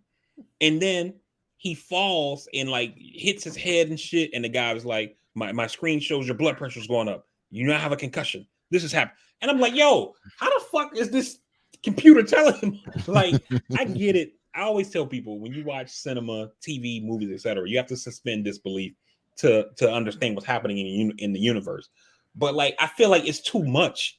You know what I'm saying? Like, I get it. I watched this show and they have the zombies coming out of fungus. Yeah, I love The Last of Us.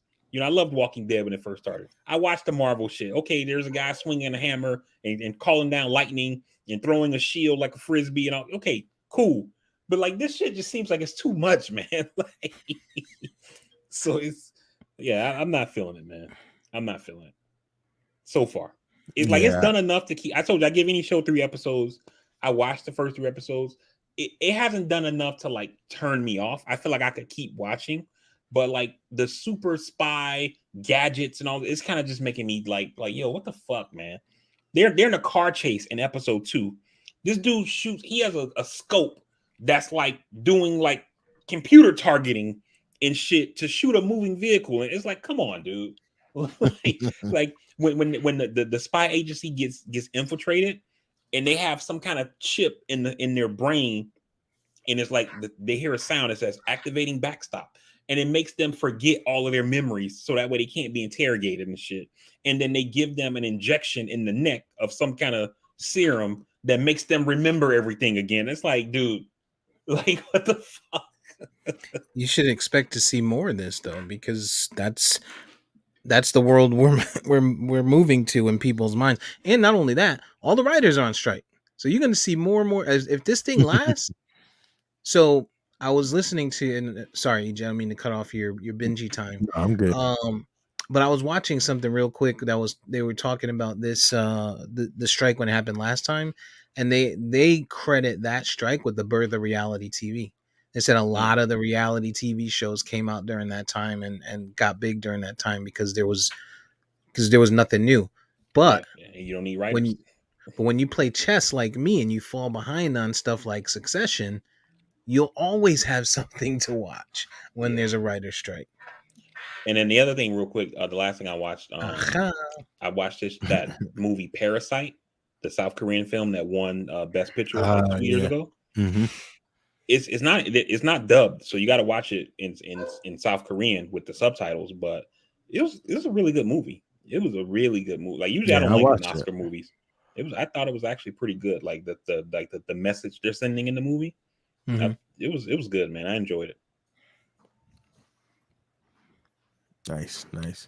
What you been watching, EJ? I haven't really watched too much new. Wait, hold on. Are you in a relationship? Yes. Okay. Yep, I'm all good. I haven't. We've been watching Yellow Jackets, which I don't know where the hell that show was going. So surprise. Yeah, I'm just invested in it now. So, yeah, but it's starting to pain me. But been watching Power, of course, and I mean that shit is just getting more unbelievable by the minute. So I mean, again, another one invested. So I got to keep watching it. And I think that's pretty much it. I feel like I watched the new movie, but I don't remember what it was. Oh, I watched the new Scream. By far the worst in the entire. Oh wow! I definitely didn't think it was going that way. I didn't see it going. He by far. I'm thinking like, oh shit, I gotta watch this. No, by far the worst in the entire franchise. I mean, the entire franchise. The second one was pretty bad, bruh. I thought the last one that they did, like, to redo it in these times, I was like, all right, okay, it was doable, because you got the girl Wednesday that plays Wednesday in it. Mm-hmm. But this one, I mean, by far, is the worst I've ever seen ever. Wow. She's starting to grow on me. She been Oh, growing. what's her Stop name? lying. Ortiz. Whatever. Come on, Wednesday, right? Yeah. Mhm. Yeah. Yeah, Something Ortiz is her name. yeah, Yeah, she's starting to grow on me a little bit. if you watch, if beware if you watch it. If you happen to watch it, it was Scream. beyond nasty. Yeah, beyond nasty. Oh, not Ortiz. Ortega. Jenna Ortega. Yeah, Yeah, I like. that joint was beyond nasty. I mean, I couldn't believe it. I had high hopes for it, and I was just like, "Yo, this is nasty." You're just an angry person. I wanted to like it, but I couldn't. Yeah, couldn't. Love to love you. Hey man, just rip the band-aid off though. So I've been watching uh some basketball lately.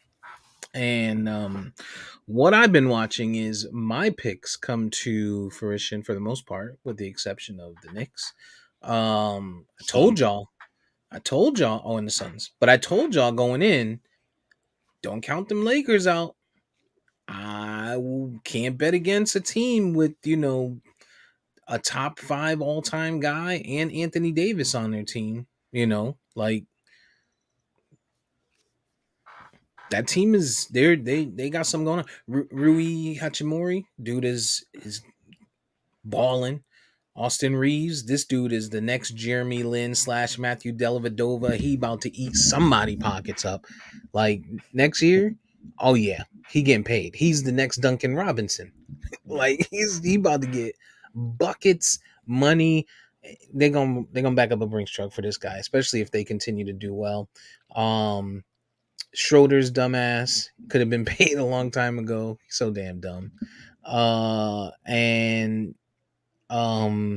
they just look good, man. Darvin Ham he's coaching. He's bringing out, the bench. Lonnie Walker got some burn. Like, this guy's doing a good job, man. I didn't think he was going to be a good fit for them, but it looks like he's actually got some respect from that team, which is not easy when you got that kind of, star power on the team.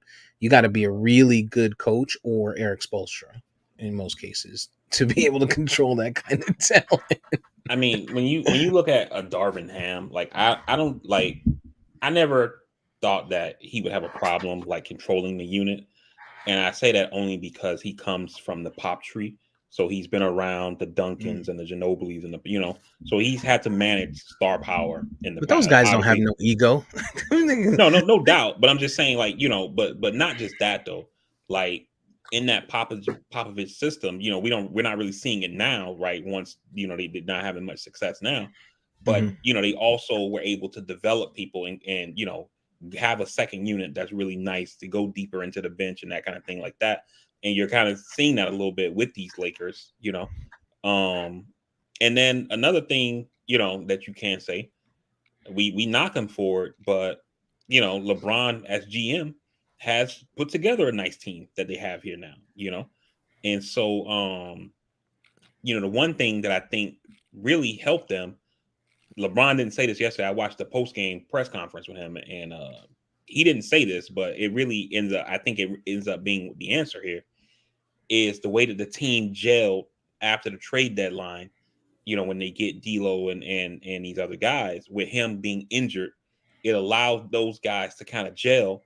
And then, he comes in and then he's kind of like, he's like that, chemical you put in to make it set, kind of, or, I don't know. I'm kind of getting my metaphors all fucked up here, but you get the point I'm making. Top coat. So yeah, I think that injury, while, I know, like Steve said his thing, like, oh, Bron only coming back because they're winning and that kind of thing, and who knows, right? I didn't say that. I just posted it. Oh, okay. But regardless of whatever the reason was, like, him being out, I think really helped that team a lot because it let those guys kind of find their space, find their way, and then now they're doing their thing in the playoffs. The New York Knicks will never win anything until Tom Thibodeau is fired as head coach. And we're getting our ass whooped right now by a team that may not necessarily and may necessarily be more talented, but just well coached. They going into these games with the confidence level that they know they're just not gonna lose. The Knicks got past Cleveland because I think a lot of them, and I think the team and the whole staff took it personal, just how they probably felt about Donovan Mitchell. That I think they made him the enemy. In this game, in this series, it's like they just forgot everything that has gotten them there all season. They've totally forgot. And Tom Thibodeau is horrible. And I can't stand fellow Knicks fans that shoot this dude bail. We just seen a coach that won a championship get fired. This motherfucker hasn't done a thing his entire career. And he's kept the job. He got bounced out first round versus Atlanta, didn't make the playoffs back. We got in this year. We got one round in, and now we're getting thumped. No effort, no coaching, no adjustment. It's horrible. And really, like, no bias or whatever, right? But if Jimmy Butler's not hurt, you guys will be down 3-0 right now. It's a fact. It's a fact. You niggas It's a fact. crazy. We played just as we played worse when he wasn't there. That should tell you that it's coaching. We damn near lost that game. Yeah.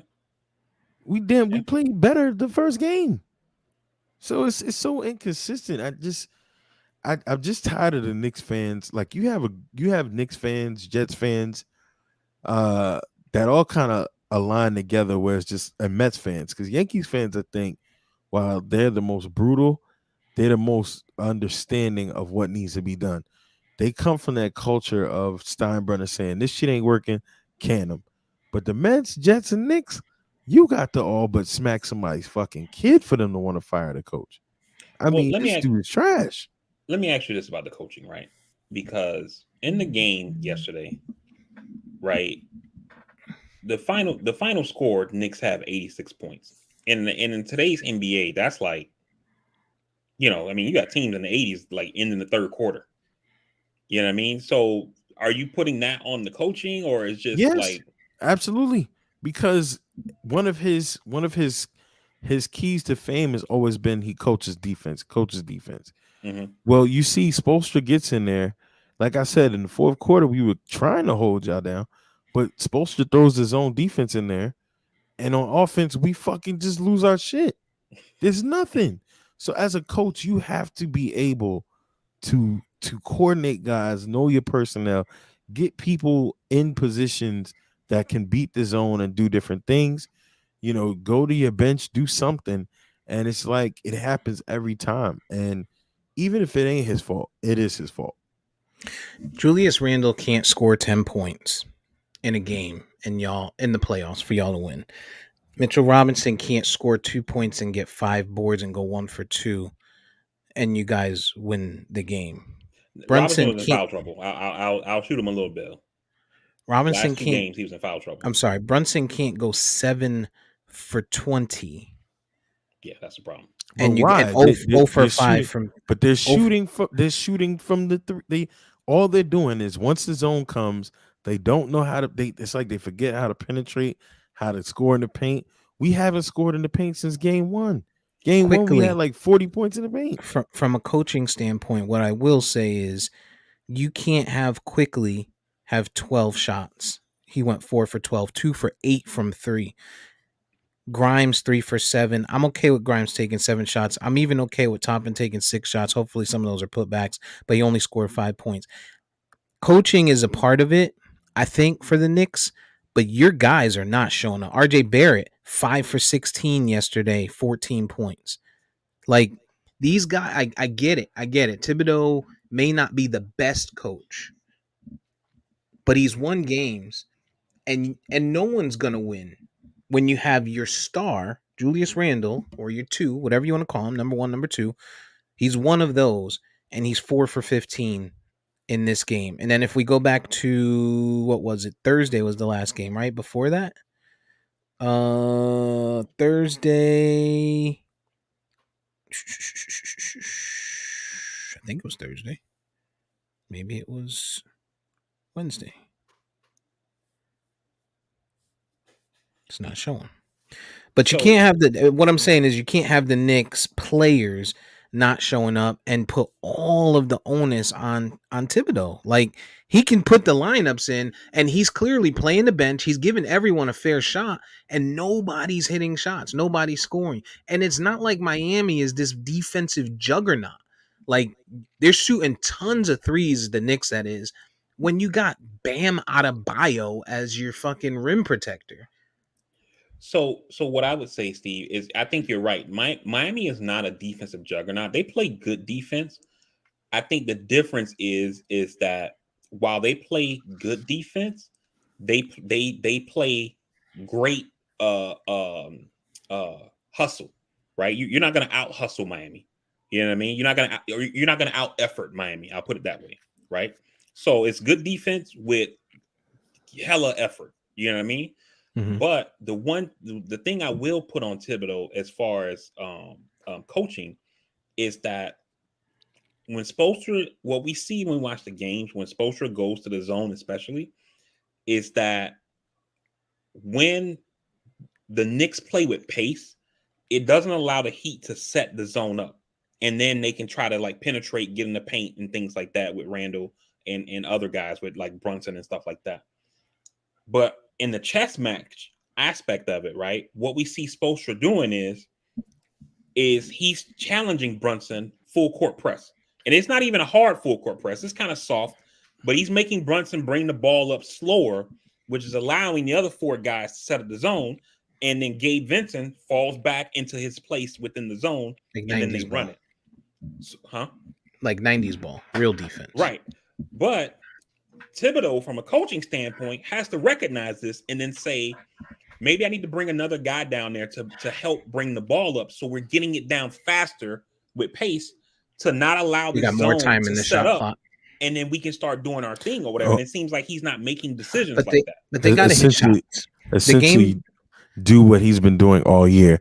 And the Knicks have struggled from the behind the arc all year. And at some point as a coach, you have to intentionally tell these guys, I don't want you chucking up threes. Penetrate, challenge the guys one-on-one. Like you said, they're not a defensive juggernaut. Go take it to the hole, take it to these guys, stop settling.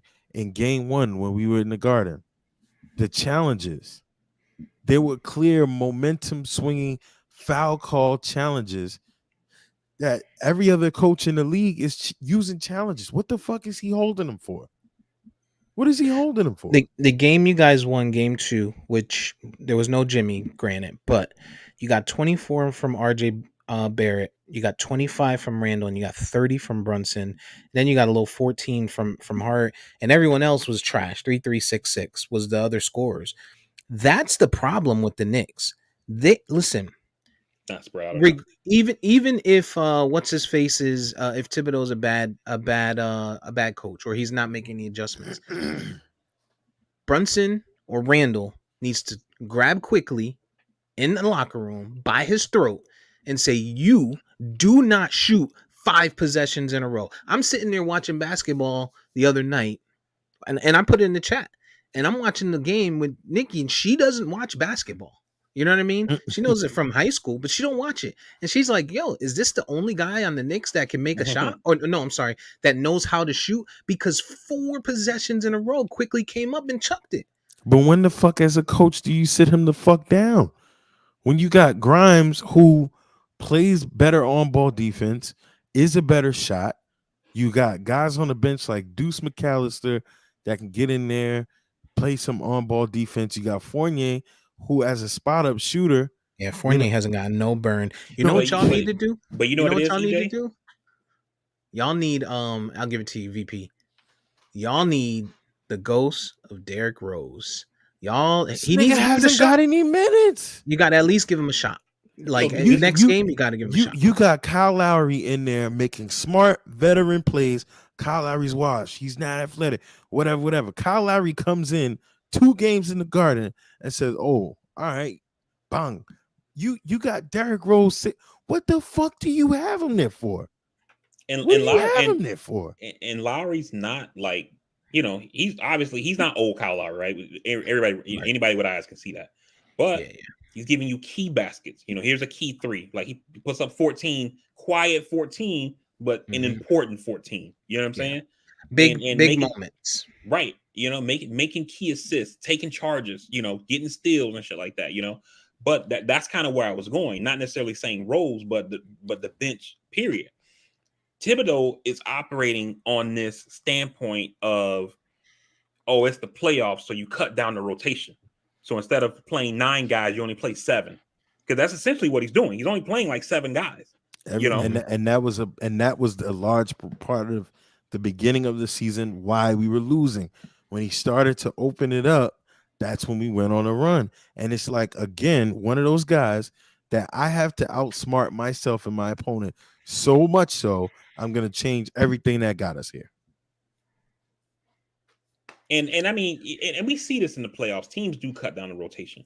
The Heat is going deeper into the bench because they have to, right? You got they don't have a choice. Heroes hurt. They don't have a choice, right? But it's also working, so it's like, yo, fuck it. Why cut down our rotation when we're getting production out of Highsmith? Yeah, he's only scoring, 2 to 4 points a game, but he's out there playing good defense.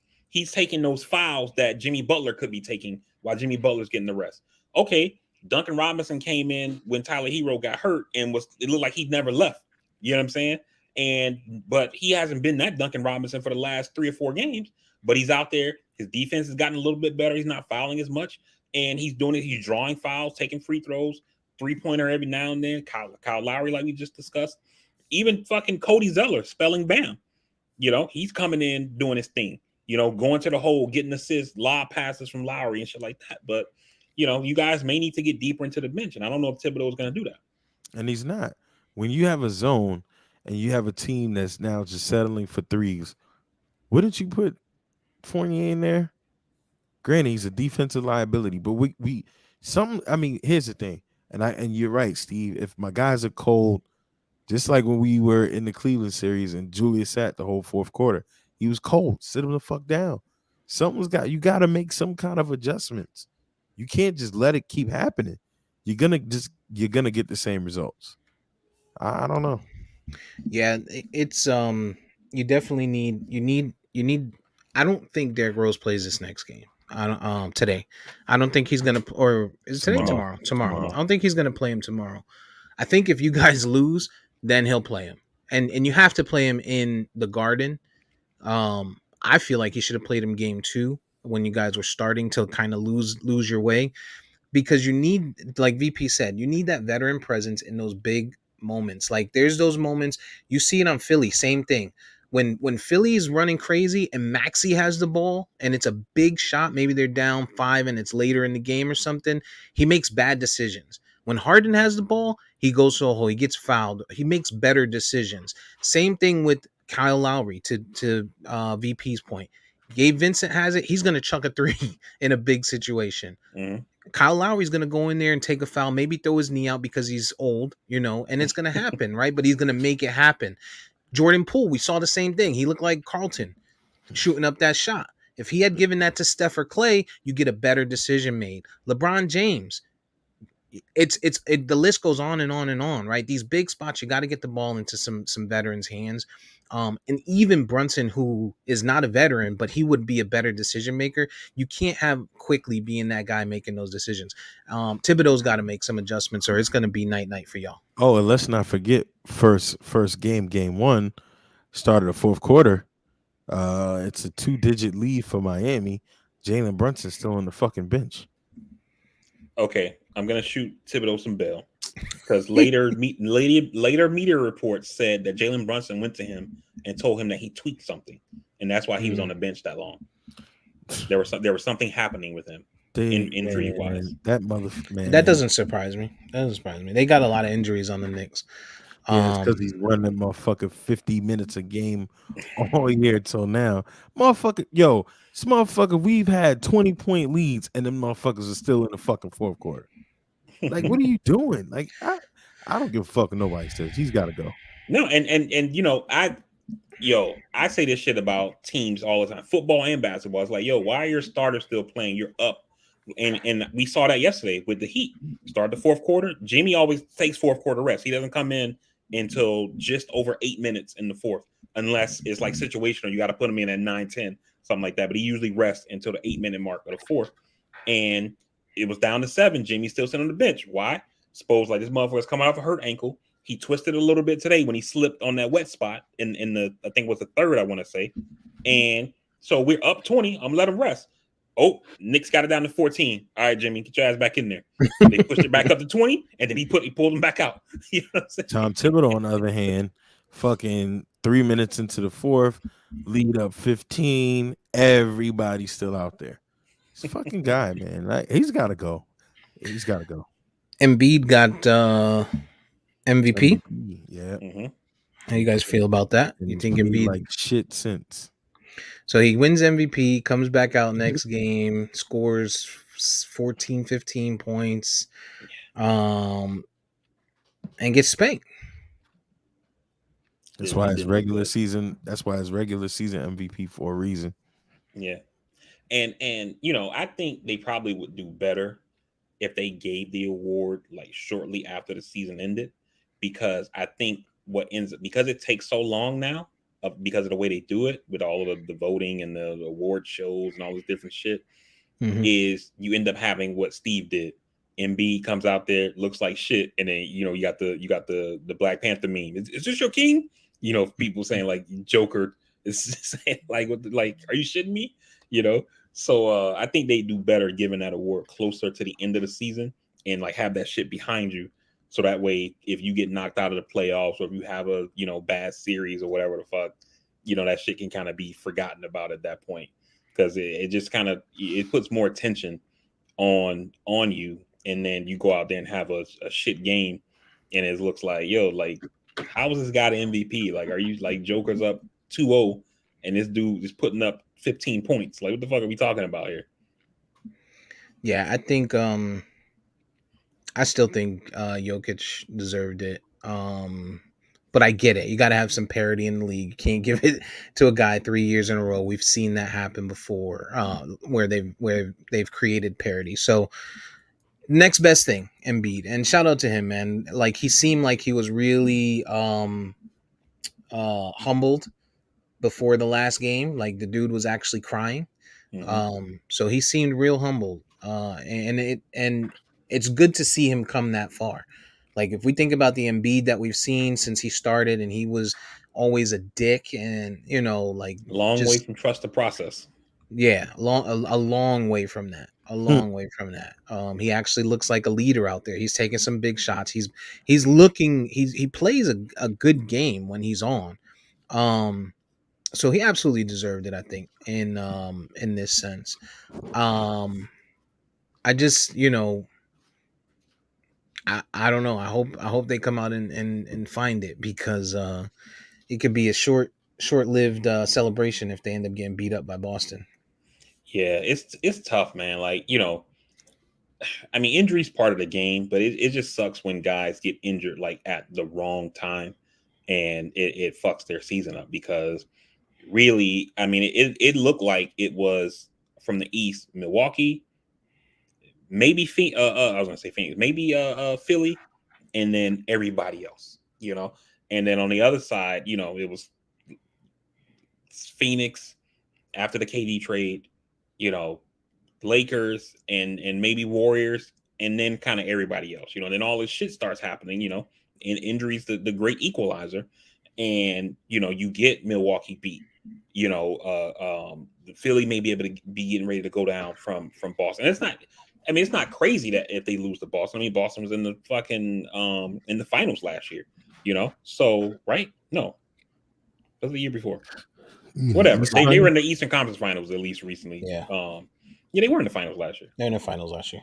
Yeah, so you know, so it's not crazy that that Boston is taking it to Philly, but you kind of expected, you know, this year was kind of Philly's year because they've just been fucking balling, and you know, they got a young, good, long, deep bench. Pause.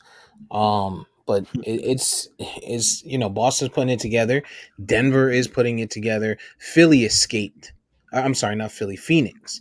Phoenix was supposed to be 3-0 last game, and they Yeah. had the lead most of the game. And Denver came all the way back, and then Jamal Murray got ice cold in the fourth quarter. But if he would have not gone cold when they got within like two, oh my! And then the thing about it is he went cold, and they still kept letting him shoot. That's the problem. You know what I mean? Like he I think Phoenix went on like a 7-0 run or 9-0 run on just shots of him missing. Which was huge for them. But I don't know if Phoenix has it. They did look like a better team without Chris Paul. Is Phoenix a better team without Chris Paul in this series? I mean, it seems like it, man. Like, I Yeah, mean, Chris Paul is old, man, and everybody handles that age different. But it seems like he's not. he's a He didn't, liability. yeah, he didn't age well from last year to this year. You think Mhm. they're depending on him too much when he's in the game to facilitate, and Yep, when I he's think not they're there, depending they're on him kind to of making do. it happen? They're depending on him to do a lot more than what he's actually capable of doing, and it's not getting the younger legs in there and forcing other people to do other things. So it's so far it looks like they play better without him. And also, I also wonder if with a team that has Kevin Durant and Booker, both guys who can create their own shot, do you really need a No, facilitator? You know no. what I mean? And that You might be why they look better without Chris Paul. you do because you need somebody to make Aiton get those plays, right? So you need someone that's going to be able to make those passes. While KD is a decent passer and Book is an okay passer, Chris Paul can create those shots for DeAndre Ayton. I think better than anyone else on Okay, that team. I'm willing to accept that, right? But let me ask the question this way: do you need a facilitator in this series? Mm. I don't think you need the facilitator as much as you need the legs. To EJ's point, just like Steph Curry, Jamal Murray is similar in the sense of he's it takes young legs to counter him, and campaign is fast and quick, and I think you need that more in this series because Denver plays good defense. So when you're playing slow, that's what they want. You need campaign to be shooting up the fucking up the court and causing fast breaks and tiring these guys out and leaving Jokic in the backcourt so you can get your offense going quickly. Yeah, I'd agree. Youth is a counter, and that was going to be a big thing for me looking at the Warriors. All they had to spend to get past that game 7. And now LA was able to steal one. Now it's going to be a series. They're in trouble. Yeah, it's going to be a series. Today we got Phoenix and we got Philly Boston at 3:30, Phoenix Denver at 8 o'clock. It's in Philly and in Phoenix. Who you guys got today? I'm going Boston, man. Unless Maxi shows up, I'm not sure what, because we know Embiid's gonna do his thing, right? It may not be 30, but he's gonna give you 20 and 12 at least, and It's in Philly. It's in Philly. yeah, I think Maxi got to show up. I mean, he's been off this series, so I'm going Boston. I don't see Boston. I don't think Boston has the heart to do what they need to do to win in Philly another time. Harden has to give you a well-balanced diet. He Mhm. can't be the scorer and then not the scorer. I need you to be the scorer and the assist man. I need you to go at Jaylen Brown or Jason Tatum and get him in foul trouble like you can. Because if those guys stay on the court, it's a long day for Philly. It's a long day. But So also too with Boston, like Boston gets real streaky in their shooting too. mhm. And that's kind of what we see the other night when Boston blew them out. I mean, there was a stretch. I think they made like 8 or 9 threes in a row. Mhm. You know what I mean? So Yeah, I saw that. like you can't I think it was in the third quarter. They made like 8, 9 threes in a row, and it's just Yeah. like When you got you can't. Jason Tatum is on, man, he is one of the best light skinned guys in the league. And that's saying something because you got Steph and Clay, and I mean from a shooting standpoint, and even Damian Lillard, who's halfway light skinned, he's about a little bit lighter than EJ's complexion. Yeah. I mean, yeah, when he's on, man, he's We claim Dame. You niggas is crazy. Let's take a look at the line so you guys know this ahead of time, just in case. Philly total over is 214. I need better screenshots from you. That's what the fuck I need. I be over here trying to dissect. Is this assist rebound? Yeah. I'd be like, what am I looking at? Disrespectful. All right, True. go ahead. So total points on the Celtics, they give the options of Smart, Horford, Brogdon, White, Jaylen Brown, Jason Tatum. Tatum over 28.5, Brown over 24.5, Derek White over 12.5, Brogdon 14.5, Horford 7.5, and Smart 11.5. I like the Brogdon bet. I definitely like Brogdon over 14. He's been hot these last Brown few over games. 24. Mm-hmm. I think Brown goes over 24. I think I'm taking the under on Tatum. What about on the Philly side? You've got. Are they playing right now? 3:30. Oh, because these numbers are like They're literally moving. changing as we speak. Melton is over 8.5, Maxi 19.5, PJ Tucker 3.5, Joel Embiid went up to 27.5, Tobias Harris 13.5, and James Harden 25. I'm taking PJ over 3.5. I was gonna say I like the over on PJ. 3.5. That's 2 buckets. Okay. Or that's a 3-pointer in the corner for him and a free 3-point in the corner and a free throw. I was just about to say that. Mm-hmm. Yeah, I would take that over, no question. Mm-hmm. You said Maxi was 19.5. Mm-hmm. It's a home game and they're down 2-1. I think he gets aggressive. That's close, man. I would take that at 18 and a half. 19 and a half is going to be close because I don't know if he gets to 20. Because like I said, Harden's going to have to be well balanced. What's Harden at? Harden's 20.5 over. Yeah, see how close they are? Yeah. One is going to have to offset the other, basically. Yeah, man.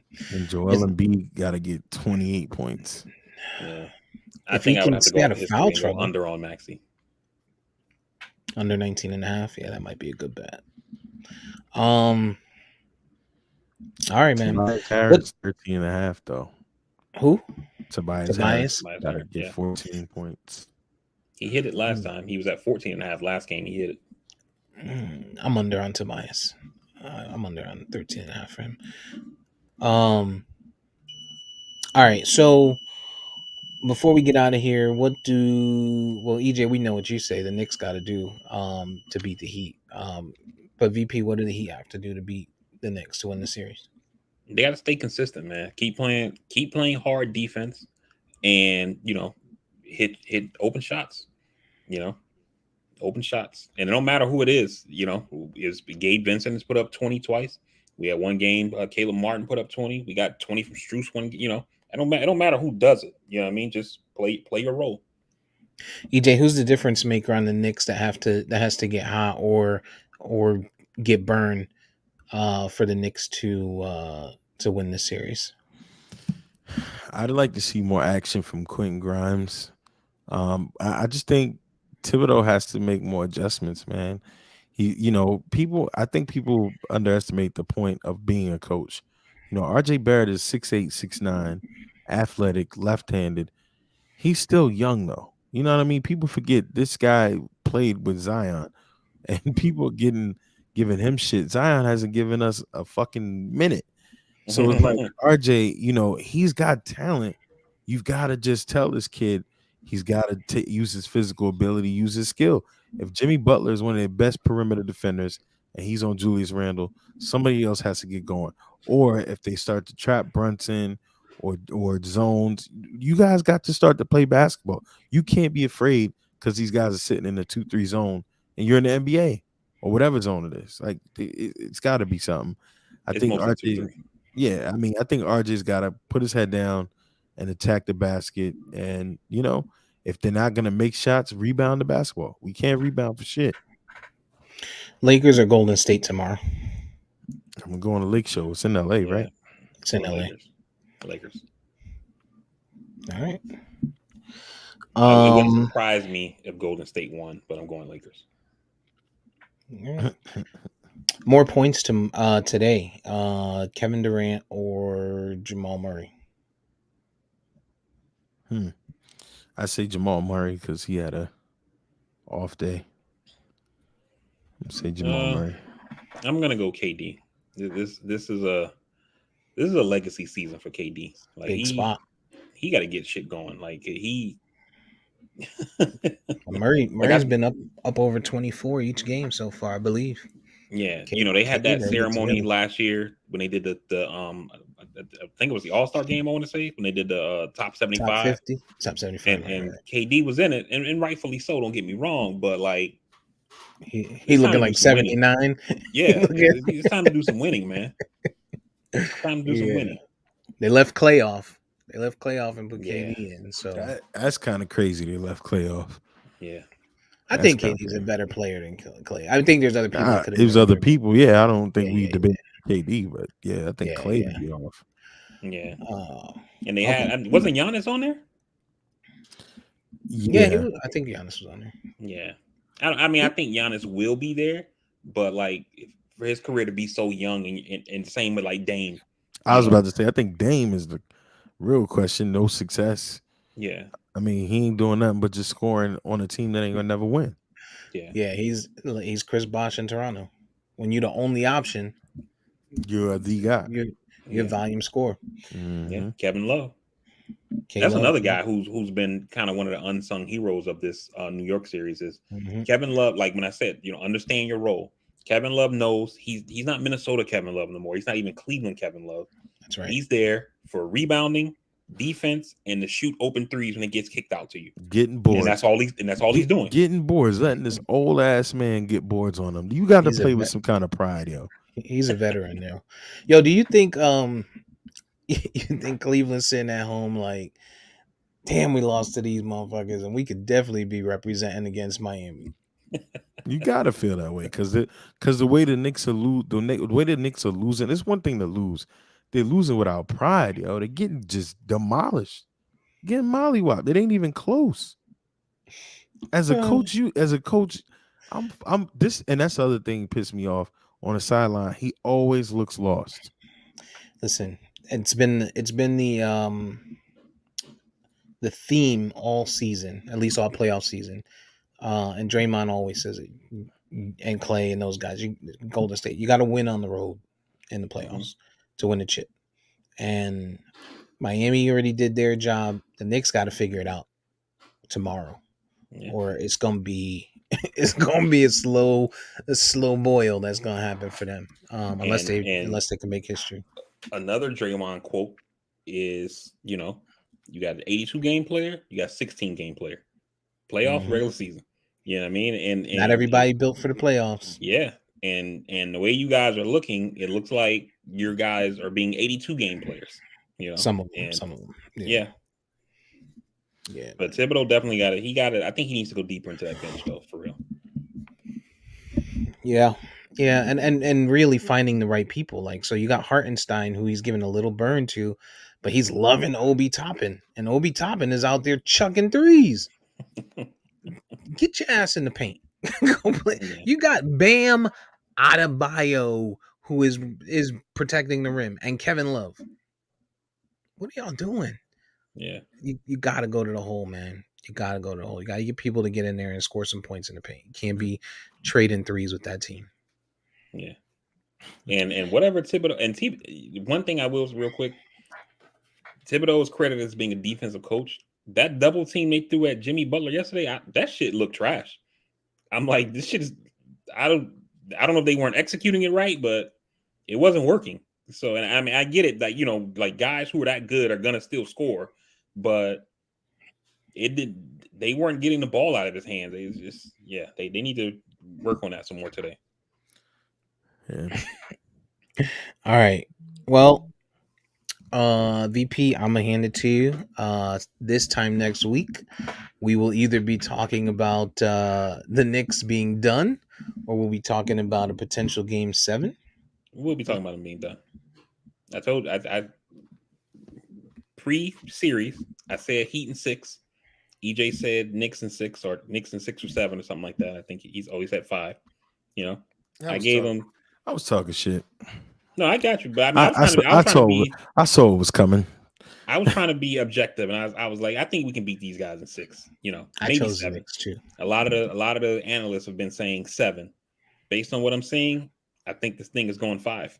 Hey, we can't win tomorrow. It's over. I chose the Knicks in 6, I believe. So, all right. But with that being said, man, hey, everybody who joined us live, we definitely appreciate you guys taking time out of your Sunday to vibe with us on this week's episode of the Castworthy Podcast. For the folks who will listen once this episode posts, we appreciate you guys taking that time as well. While you're listening to us, don't forget to like, comment, subscribe, share, follow. You can find the podcast on all podcasting platforms by searching at Castworthy. You can also find us on any of our social media by searching at Castworthy. On Instagram, it's at Castworthy_podcast.